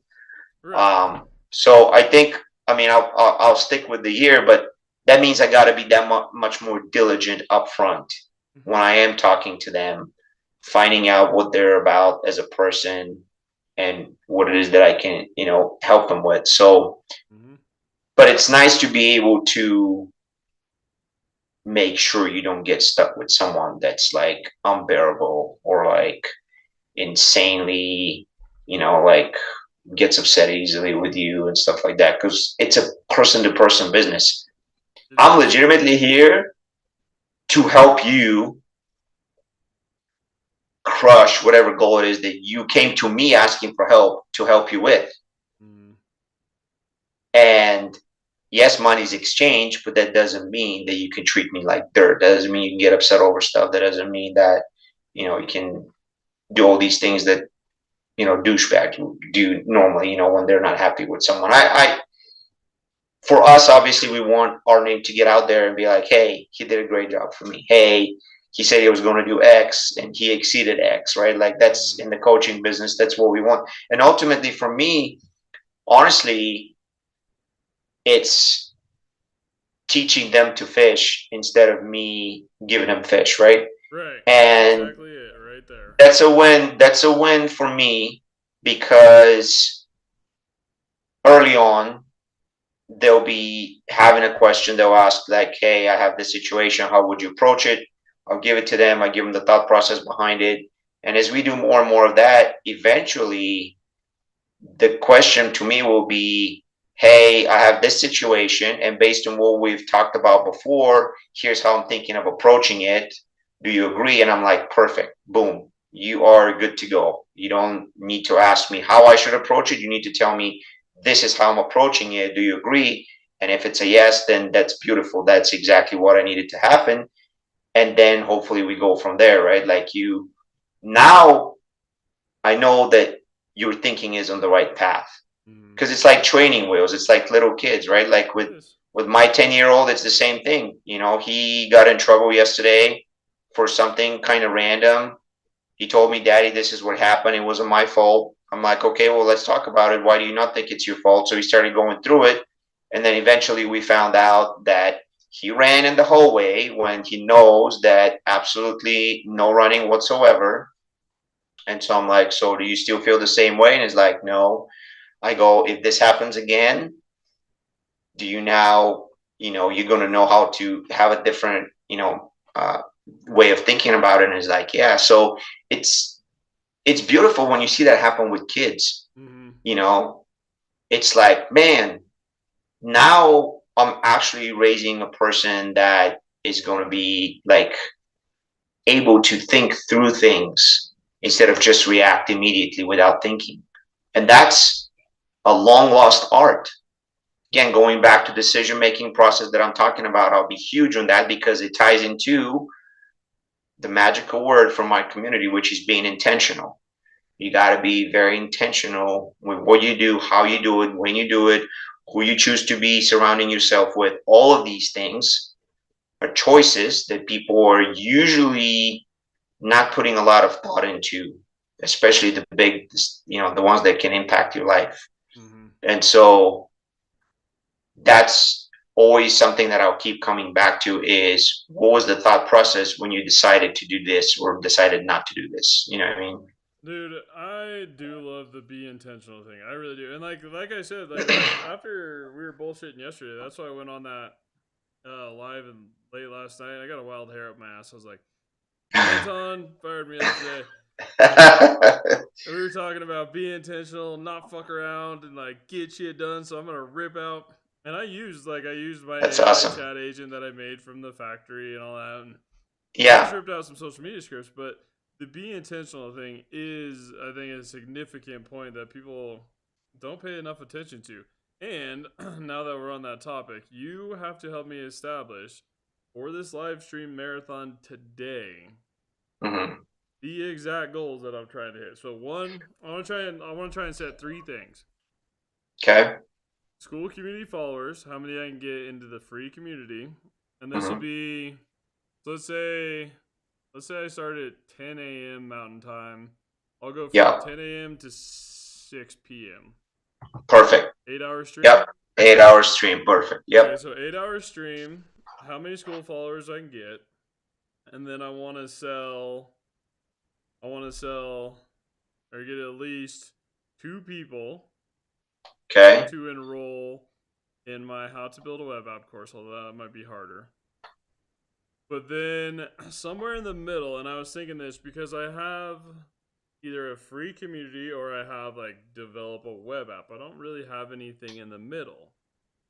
So what I was thinking for that was like an introduction to AI course where it's like, all right, AI for beginners, here's how you do it. But I need something in the middle there to be that offers because I got a free community, I have a ticket offer, but what's in the middle? You know what I'm saying? Okay, how about this? Unlock a class for $49. Unlock a class. I have consulting, so I do one-on-one tech consulting that I have for $99 an hour. Okay. Yep. So let's make a goal. You set the numbers. I'm not gonna set the numbers, but I need school community followers. Yeah. How many people I can book for a one-on-one tech consulting for either social media, whatever business, and then 3. Can I sell some high-ticket offers? How to build a web app? And technically, for being honest, my early enrollment pricing is over, so I need to ramp that up to the full price today. Gotcha. You got to set the numbers though. How many schools? Well, okay. So hang on. So then, if we want to do, let's see what the inputs are in order for us to figure out what possibly we might be able to get as an end result. So, what is your plan on hitting? As far as like what platforms are we going to use first of all to do the outreach? Okay, fair. So I think what I'm going to do approach wise,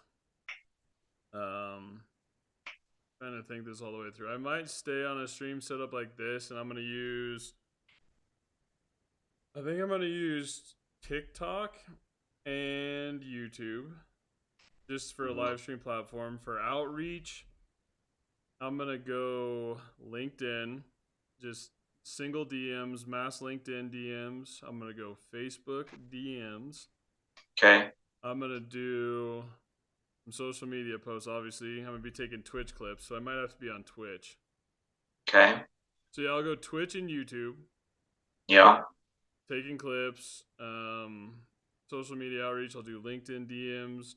I'll try and break it up like an hour of LinkedIn, an hour of Facebook, an hour just kind of so we can track metrics better. Yeah.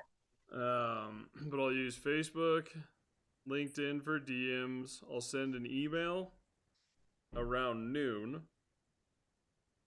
And then I was also thinking some type of a magnet to do like a class today.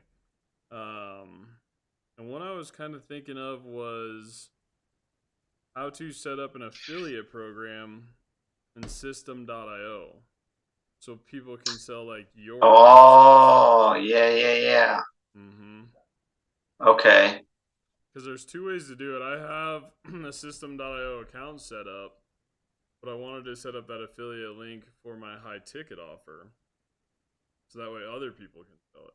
That's one of the big movers for Digital Wealth Club, legacy builders, those big school communities you see. Well, they're using affiliates to sell their programs. Yes, that's what I was. Oh, affiliates. Yeah. That's different than the separate payment thing from Stripe. So you set the numbers, whatever they might be. Well. Okay, so we're still gonna need two more inputs. How many DMs will you do like on each platform? Shit. In an hour? Yeah. And I'm saying like if I was consistently just paste, send, I could probably get out 150. 150. Okay. In an hour. I could probably do more than that, honestly, but 150 is probably a good number for an hour. Okay, and I think that if you do the class about System.io, that will take away from the DMing. But I can just schedule it for 3 p.m. and then send out an email, like put it on a calendar, Okay. So if you're doing 150 an hour, we're talking, what, 2 hours for each platform? Like 2 hours on LinkedIn, 2 hours on Facebook. That's 300 each. Okay. Does that make sense? Yep. And then how many emails are you going to send? So I think on my subscribed list, I have about 1,000 emails. Okay. But I am going to go back and grab every old fucking spreadsheet I have and fucking like we're gonna pull out all the big guns today. We're going for it. All or nothing, brother. So then we're talking 300 each for Facebook and LinkedIn, for example, and then let's just say 2,500 emails. Yeah. So with emails, let's just say 1% response rate. More? All right. I'll have to. I don't know. I'll have to show you these numbers behind the screen, but I figured out a way. My email click rate is about 40%, 30-40%. Did they open it? They click. No, so not even just open, but engage in it. 40%. Oh, what? Is that normal? Fucking work with AI? No, 2% is normal. That's what I'm saying. That's what I'm saying. There's better ways to Yours is, yeah. Well, I mean, if you send out 2,500 emails, are we saying like 1,000 people are going to click, and then what? So I think last night, so with my list, right, I have 1,000 email subscribers that I can email marketing emails to. 30% of those open, so I normally 30-40%, so I'm getting 300 to 400 clicks. Now, are they actually engaging with stuff after? Who knows? Now, when I look at my Google Analytics, I can also have that up on stream, which I think would be a cool idea. I might do this on Streamlabs desktop and just have like a bunch of windows open too, so people can see results live stream. Because you can have your Google Analytics real time up. Now I can't run the analytics to school games, and I can't run it to my community because they're not my URLs, it's not my DNS settings. But I could run it to the web app at least. But let's say, I mean, total, if I went 6 hours consecutively streaming, and granted, there's probably going to be some 10-minute breaks. I'll do 10-minute breaks at the end of every hour. So I'll go 50 minutes, 10-minute break, 50 minutes, 10-minute break. Yeah. If I do that consistently for 6 hours, starting at 10 a.m., I could probably hit, realistically, 6 hours, maybe 5,000 people total. Okay. So I already have the title of your live stream. All right, what do you got? Basically, it's going to be something to the effect of never before done. Let's see how many customers I can get for my business, like in the next 6 hours of doing insane cold outreach. And obviously that wouldn't be the title of your live stream, but something to that effect. Get people excited that it's like, that's never been done before. I'm doing insane outreach, and I'll see how many customers I'll get out of it. Life Supercharged Live Challenge. Yeah. I mean, hey, we are working together. We are doing some coaching. You know, how can we work this into, like, I was meeting with Anton, bouncing some ideas back and forth, and, you know, hearing about his community. And this, I mean, it's not bullshit. I did it last night on my own. But having that intentionality and having that focus to go out and have that laser focus for 6 hours is something that I have developed by talking with you, by working with you. And that's where this came from. So why don't I call it the, you know, Life Supercharged Live Challenge? You know, working with Anton the past couple of days has been fucking awesome. It's really fired me up and brought some new energy back to the game. You know, it's fucking gave me some little spunk in the peaches, if you will. Now I got 6 fucking hours. Here's the challenge. I'm going live. I was working with Anton. These are my goals to drive people to the community.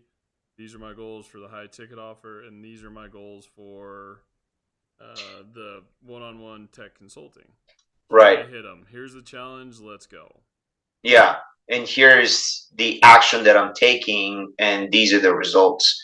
Okay. Right. So yeah, because that is essentially, again, right, like, I talked to this guy, and he's got a free community, but he's also got a community that's like $1,000 a month. And he's like, yeah, you know, you gotta reach out to 100 people a day. And he's telling me about results that he's helped others achieve in his coaching. But at the end of the day, like, I want to know all of that stuff that you're telling me that you're doing. What does it translate into dollars and cents? And obviously no one's going to open up their bank account and be like, oh, hey, look, I just got like 20 grand deposited over the last month. You know what I mean? But that leaves a big part of the equation in the dark for me. You understand what I'm saying? Because like, I want to. What am I using to do it? Yeah, the tools and the results. Because for me, right, if I were to do this, and let's say, you know, my high ticket is, you know, $1,000 for a year's worth of mentorship or whatever. Like, what is it going to take for me to get like 10 new customers? What's going to be clients? What is it going to take for me to take 20? Right? Like, do I need to be doing 6 hours a day for a week? before I get to 10 clients, or does it take me 6 hours in just one day if I can get out like 3,000, DMs or whatever?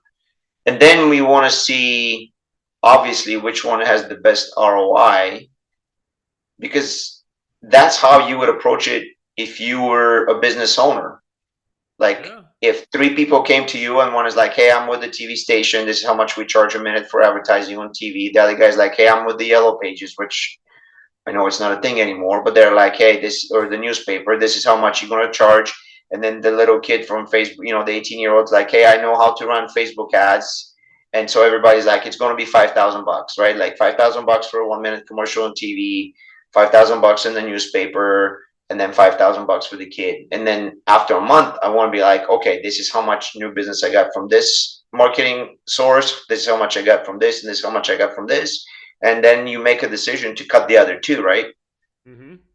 Yeah. Because if one's giving me, 3x on my money and the other ones are giving me like 1.5, then of course I'm gonna stick with the 3x one. Yeah.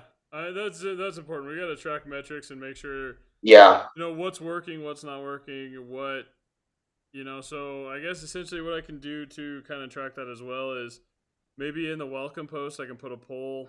How did you find this community? Was it a DM? Did you see this on email outreach? Did you see it live? Or did I yeah, reach out to you? Like, what method were you contacted by? yes, So I'll do that. I'll do a poll. I'll make sure I won't vary methods during those certain time periods. So like for 50 minutes, I'll do LinkedIn. For 50 minutes, I'll do Facebook. For 50 minutes, I'll message people on school. 50 yeah, minutes, I'll keep them separate because it is, you're right. Like, we do need to find a good ROI. There needs to be a value that comes out of this for people. yeah, And then at the same time, too, what I'm thinking, because I do have the web app BizRise.io, I'll probably do, so I'll do an hour of drag and drop prospector with BizRise.io because it writes those personalized scripts. And then I'll do an hour, so this will be 5 hours. I'll do an hour of Vertex AI, that AI conversation agent. I've trained that guy to write DMs too, so that can be an hour. So we'll have LinkedIn DMs, Facebook DMs. I mean, the email is not going to take me an hour. It's going to take me like 10 minutes, but I can use the rest of the hour to try and send emails. So we'll got LinkedIn DMs, Facebook DMs. We'll do email, and then during that email hour, I'll set up mini chat. I have mini chat set up for okay, Instagram post. yeah, So what I'll do for the email hour is I'll do the email hour and I'll set up mini chat. I'll do that for a tutorial, and then I'll do drag and drop marketing on BizRise.io. I'll do Vertex AI, use that to message people, and then for the last hour, what I'll do is I'll go, because I'm going to be live on Twitch. For the last hour, I will use the Vertex AI agent or BizRise.io, either one, to make scripts, and I'll record those scripts on Twitch and send out social media posts. So it'll be 6 different ways to test driving traffic in one day, all while live streaming. okay, great. And then at the end, you present the results. Yep. And then, dude, this is like, the value of this thing is, you take someone like me who, because I've never seen it done before, never experienced it, because I don't have the skill to do exactly what you're doing, it's going to turn someone like me who needs customers, who needs to learn how to do outreach, it's going to turn me into basically like a believer. Let's say at the end of the day, you get 20 people to your free community, and if you sell 3 of your high ticket offers, I think that's a massive win for you, because that's in one day, bro. One day. So you imagine how many people are you at right now? 43 in the free community. Yeah. what if we can get you to 643 by the end of the month? Because, or, you know, in a month from now, because 20 a day, that's 600 new people a month. Think about how many more potential people that feeds into your high ticket offer. Anton, I'm gonna need you to set lofty goals for me today, sir. We're shooting for the fucking Oh moon. my gosh. I'm scared. I'll be honest with Don't you. be scared. I do it with you That's know. bro, we are literally sitting on a fucking call right now talking shit about intentionality and don't be scared and fucking nut up and go do it. Fuck it. Yeah. Let's Well, go. it's because I don't know the potential. I have a feeling you obviously know it. I don't, dude. Honestly, if I had the potential to rip out 1,000 people a day, I would have already fucking done it. If I knew exactly how to do it, it would have already been done. Now, granted, I've been spending a lot of time developing my web app, and I Yeah. haven't been doing any sales outreach because it didn't fucking work until like 2 days ago. But that being said, if I could have 1,000 people in my community already, I would. So let's just set a Right. fucking lofty goal. What do you want? 50? 50 new people in the new community. 100. We're going 100. 100? All right. Beautiful. Live stream 6-hour challenge. And dude, honestly, I might have to do the thing where I set up my cell phone because I was thinking about it. As much as I want to share my screen of like I'm doing all these DMs and have it like going through Streamlabs, my fucking computer has been freezing up on today's live stream. So, but what I can do is I can project it to my TV. It's just as long as I'm not. I might be able to. I'm gonna try and live stream it as long as I can. Hey, hold that thought, dude. Do you want to take this on a whole nother like stupid level? Duh. Do I? Yes.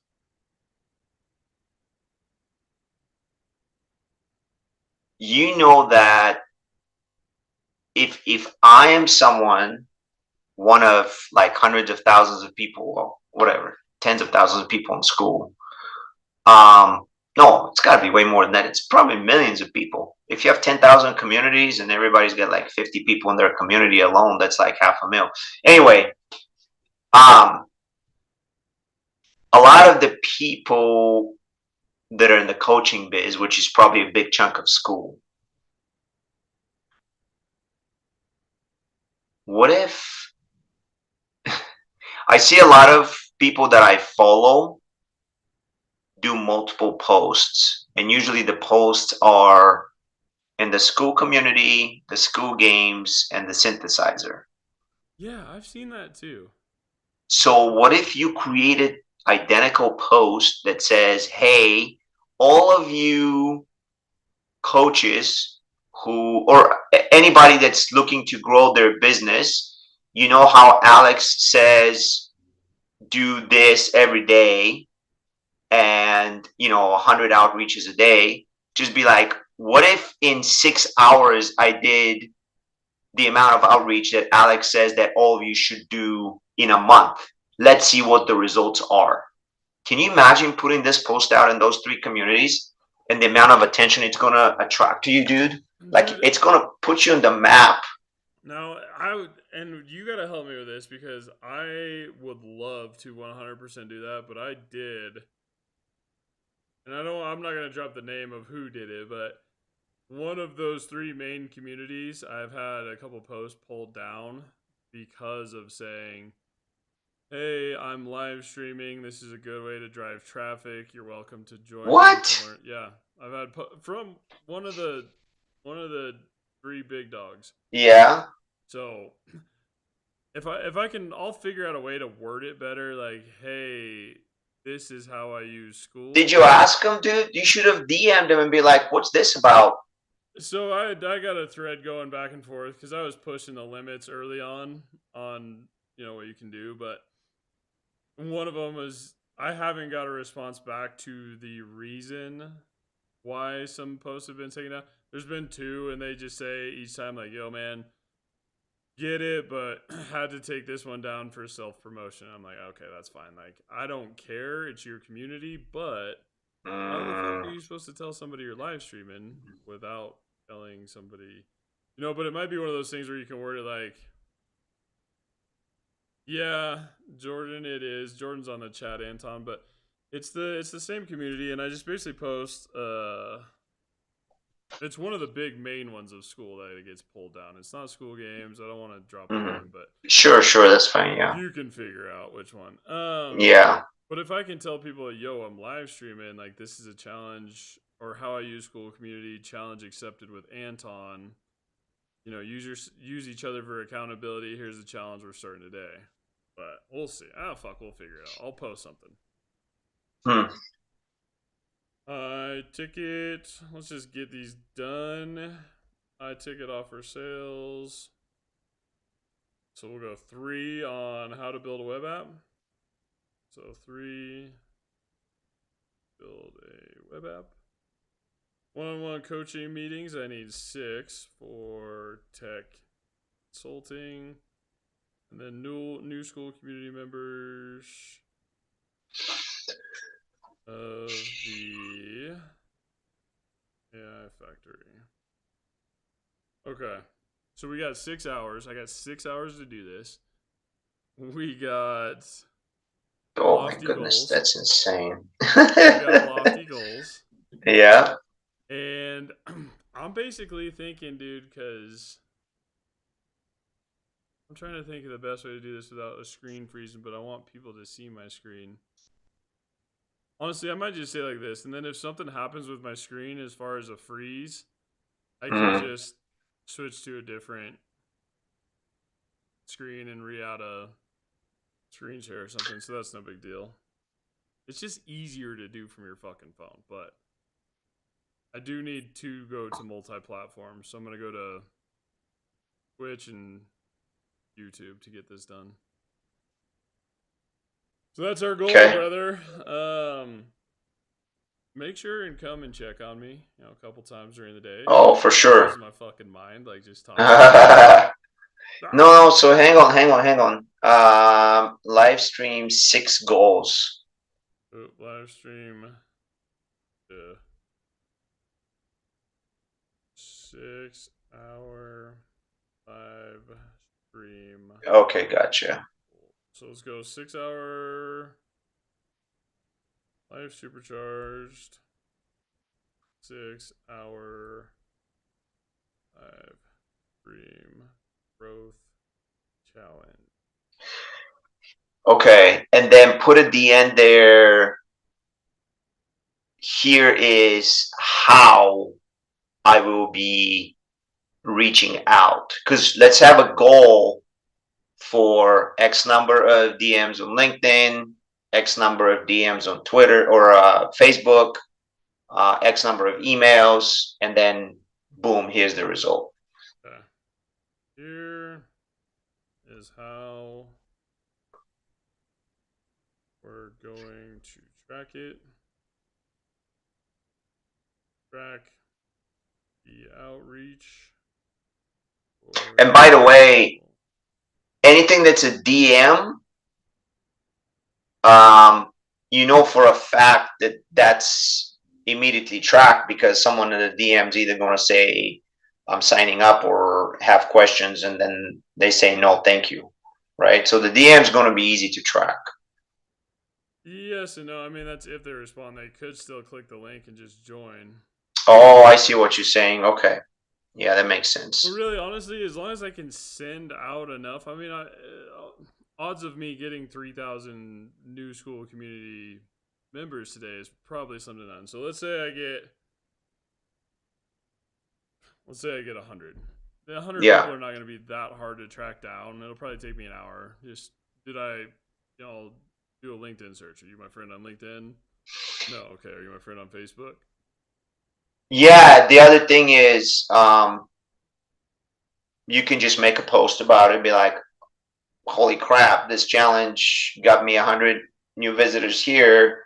Would you please be so kind to either in the poll specify how you found out about me, or if you want to just make a comment, because it's extremely important for me to know how you found me. Dude, I got you. I will So, definitely do that. And then what I did the other night, because I was dicking around with this idea of making like little clips for everybody, I was mhm. just putting their name in the YouTube chat. So like I can put in the chat, I can put Anton Live Supercharged LinkedIn DM, and then I'll know whoever joined. Easier. So it'd be a good way to track it. But you're right. There just definitely needs to be tracking, and then ask the people, where did you? Fuck, I'll just put that on the poll right here for this post. Right. And in that DM, I'll wait for you to finish that. Go ahead, I'm listening. Put basically PS, if you do decide to join, will you please reply with joining or something like that? So that those people don't just click on a link. Just say, hey, please just reply, I'm joining or something like that, so I can track. It's extremely important. The whole purpose of why we're doing this, right? Email outreach. Then we had what hour 5 was BizRise. You're right. I mean, we do need to track as best we can. Hour 4. Yeah. Rise.io. Drag and drop. Prospector. You said Jordan's on the chat? Yeah, he was. He.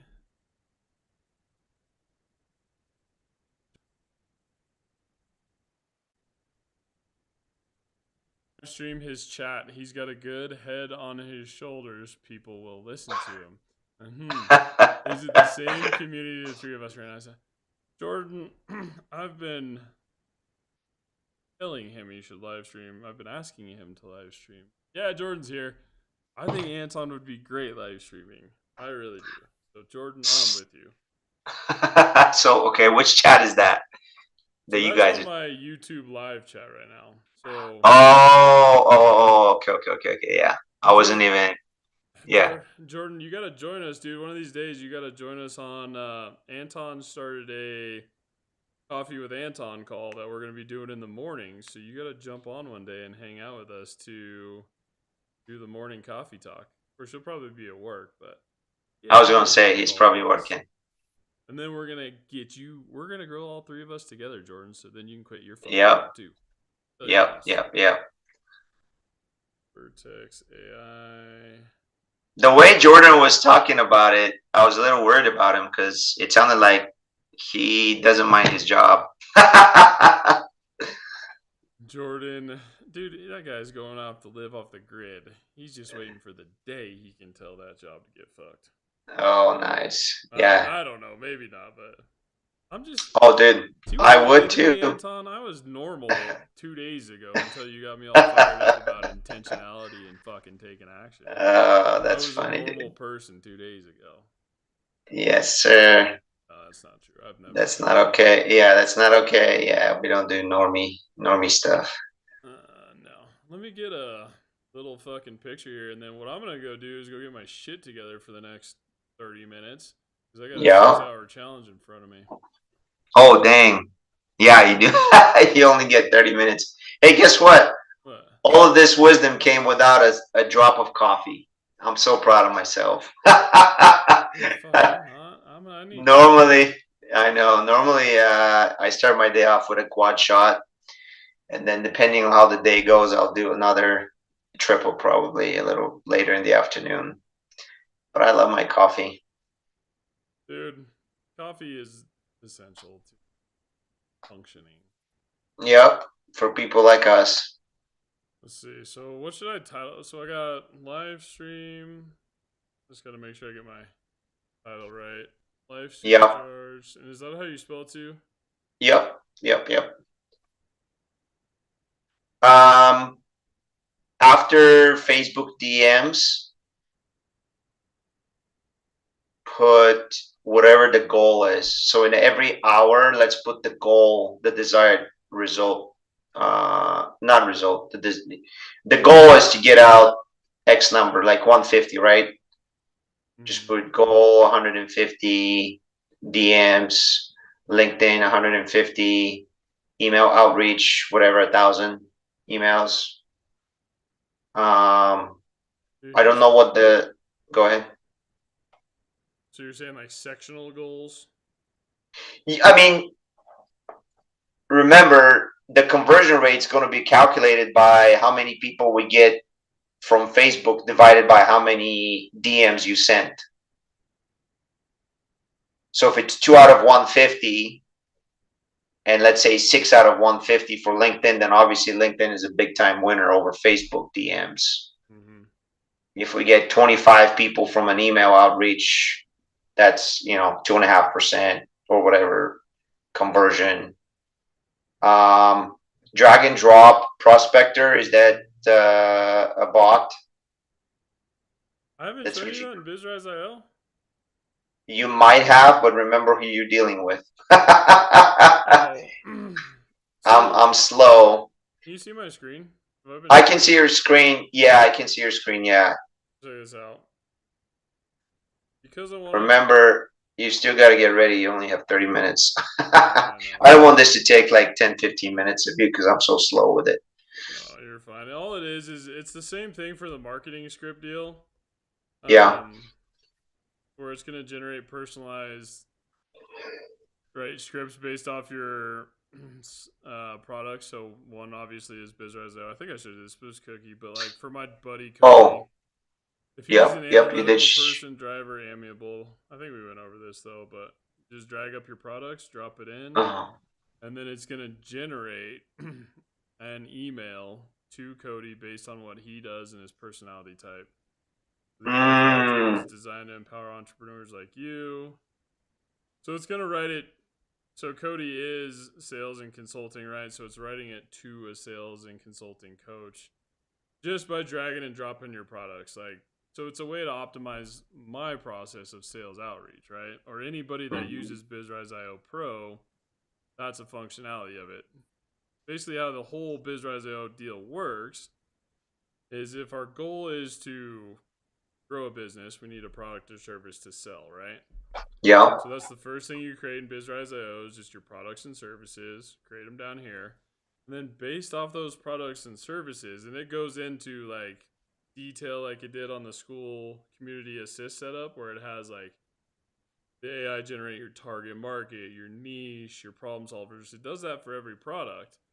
And then you use those to go do the marketing, the prospector, the outreach. So it's like the whole process essentially is like, for example, for you, we started with the school community AI assist setup, right? Just did that to generate a bunch of information on your community. Yeah. So then you just optimize AI on top of each other. So AI community assist, AI virtual agent, that's the Vertex AI guy. So AI to AI. Now we're going to make that AI better and make it a drag and drop feature of our web app. So we have the initial AI to start it. We've made our AI smarter, use that AI to be in BizRise.io to write these scripts. And then we're going to use the analytics from the AI to learn about the process to see how we get better. So it's a full cycle AI stack, but each section of BizRise.io is working off itself.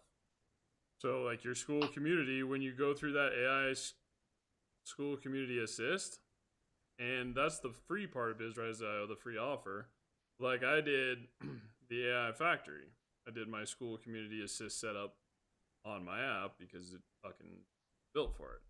But what you can do there is when you get all of this information from the AI community assist, that's what you take and you just start making your other stuff out of. So it just kind of builds upon itself with AI, right? So now this is my foundation to my AI agent. So the whole goal is, can we, like we talked about yesterday, this will be a good test for it. But can you do the initial engage? So just can I reach out to people, drive traffic to either school or BizRise.io, and then have those platforms be a good enough funnel to capture that monetization? And what's cool about it If I do send traffic to BizRise.io, we'll be able to take a look at the Google Analytics and see kind of like the pages and screens, which Mm-hmm. will also help us identify if there's a bottleneck or a block in my funnel too. Because what's also a big factor in this is not just the outreach forms, but what people see when they come to that platform. So initially, what are they checking out? What are they seeing within the first second or the first 2 seconds? Because honestly, on some of the tutorials I've done with analytics, you have about 1 or 2 seconds. So whatever people land on, Oh wow. that's it. If they don't like what they land on, they're gone. That's how significant a landing page is. Mm. So that needs to be part of it. But at the same time, what I'll put on the landing pages, like I'll put this on BizRise.io and school is this challenge. Today I'm hanging out live. Here's the link. Light it up, Dude, this is crazy. Like, But yeah, I'll use that why? guy, and then I'll use the other guy I'm gonna use for AI outreach. This guy, Baz. Check it out. Hey, Baz, write a DM to Anton, who is the owner. Life Supercharged. Life Coaching. See if it remembered how to write a DM or not.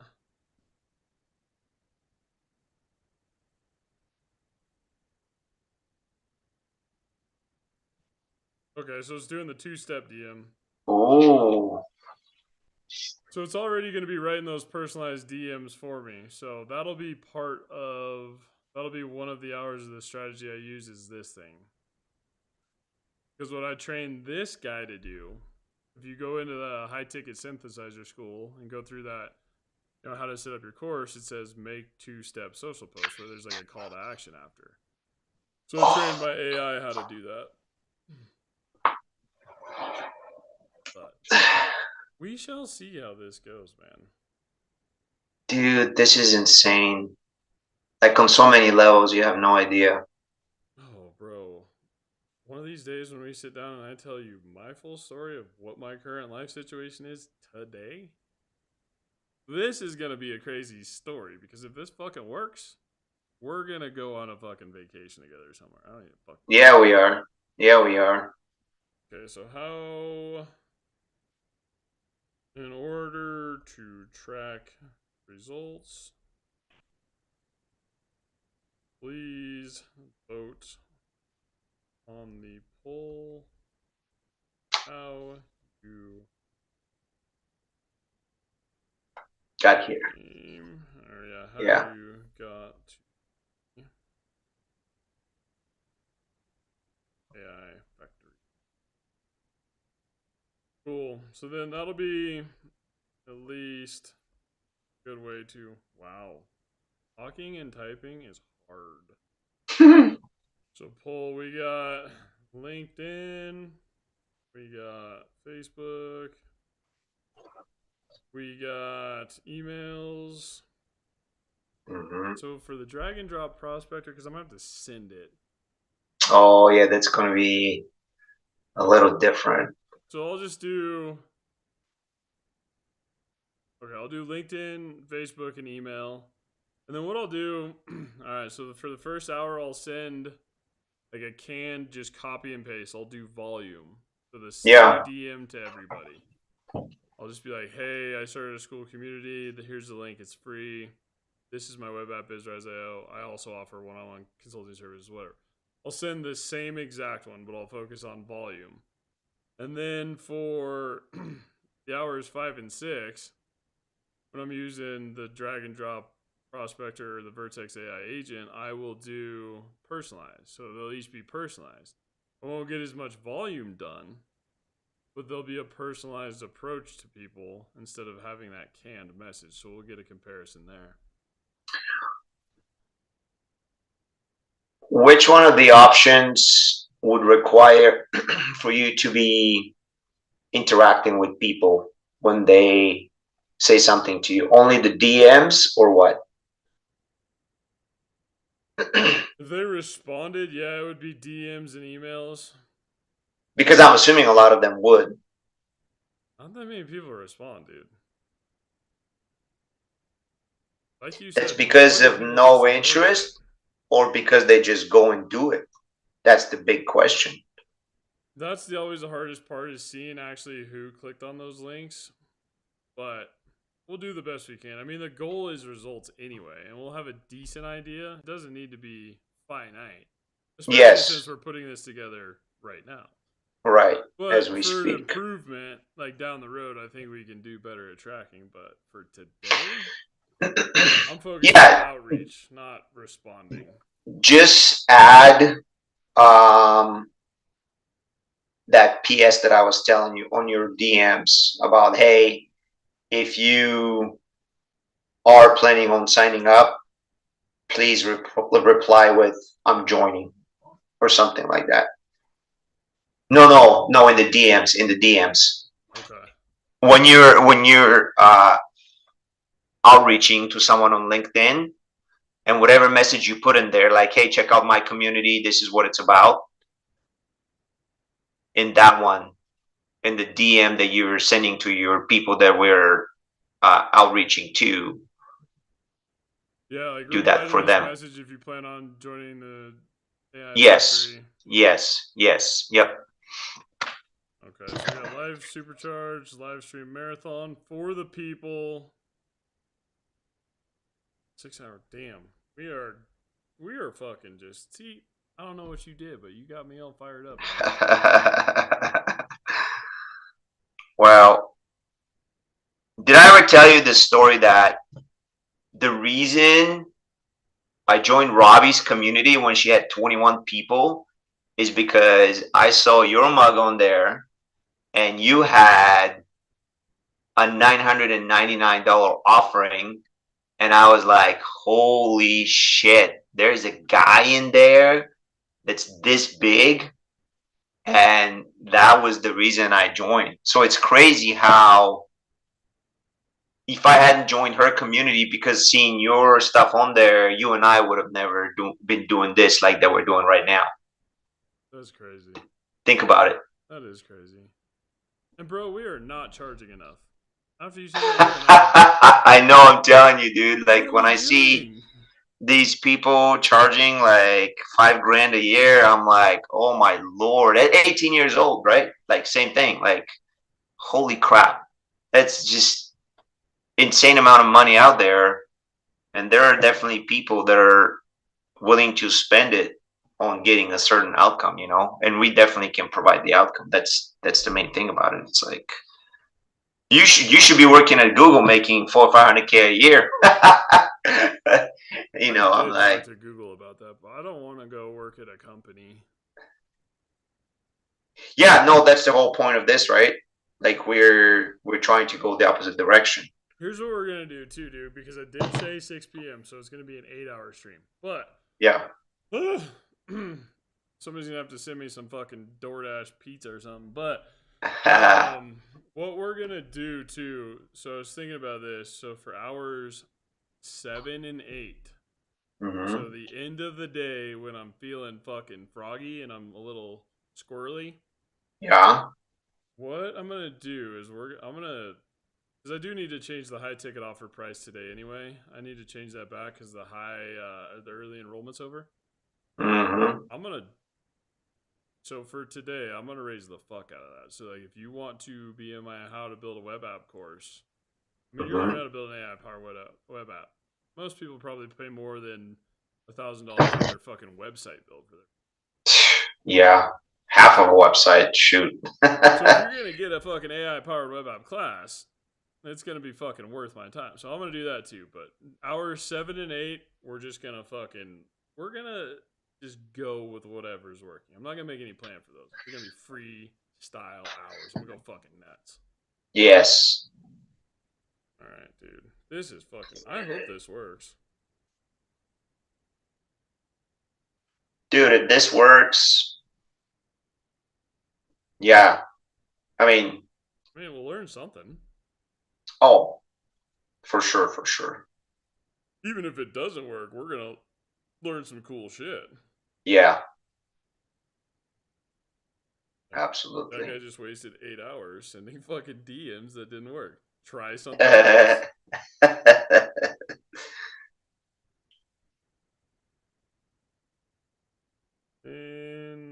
And I'm gonna tell people on each DM too that I am live on whatever platforms if they want to come and have any questions. Oh, heck yeah. I got to be careful of too though, because that might eat up time. So we'll see how it goes. When you start working this as a team, we'll just go. All right, you have to have an onboarding meeting with Anton. Oh, wow. That'd be a good idea, Dude, right? Team I up. appreciate it. I appreciate it. Yeah, because It's you never know. They might be in a position like what I'm trying to do and get people out of their 9 to 5 or whatever. I send an email yet? Okay, so I can send an email to my community in 6 hours. All right, here we go. Fuck it, good enough. I'm gonna go take a shit, grab a coffee. I might be a little behind 10 a.m., but anytime that I'm behind 10 a.m., I will make up on the back end. On the 10-minute break. Okay.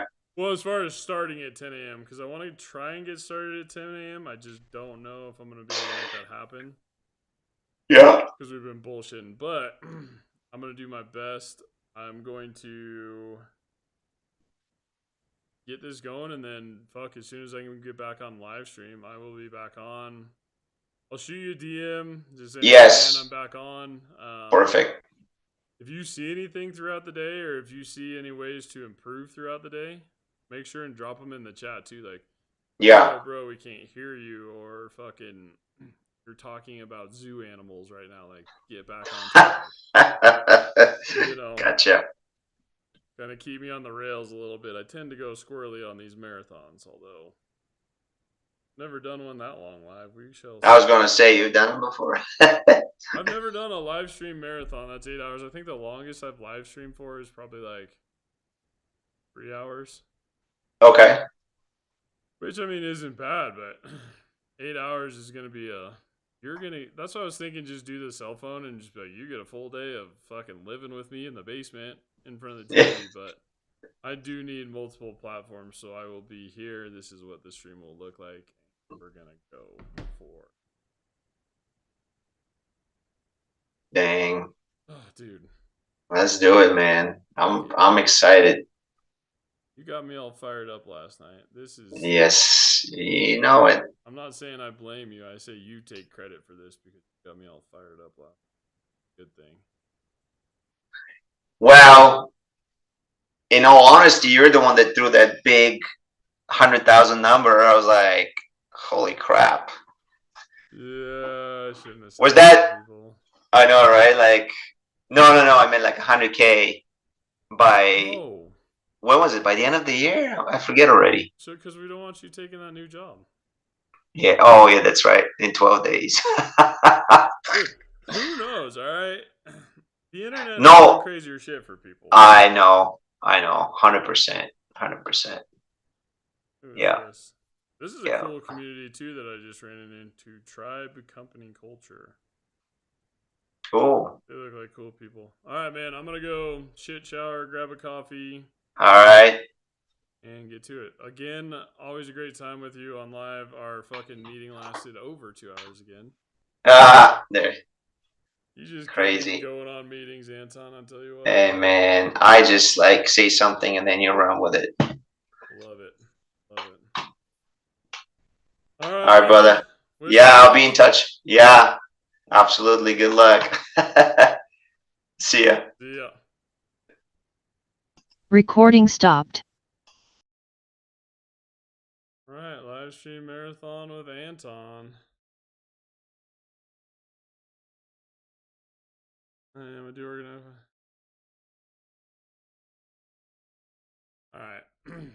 Jordan, if you saw that, I'm going to be on a live stream marathon. I got to go get ready. Be all fucking day. So say a prayer. We're going to fucking send it.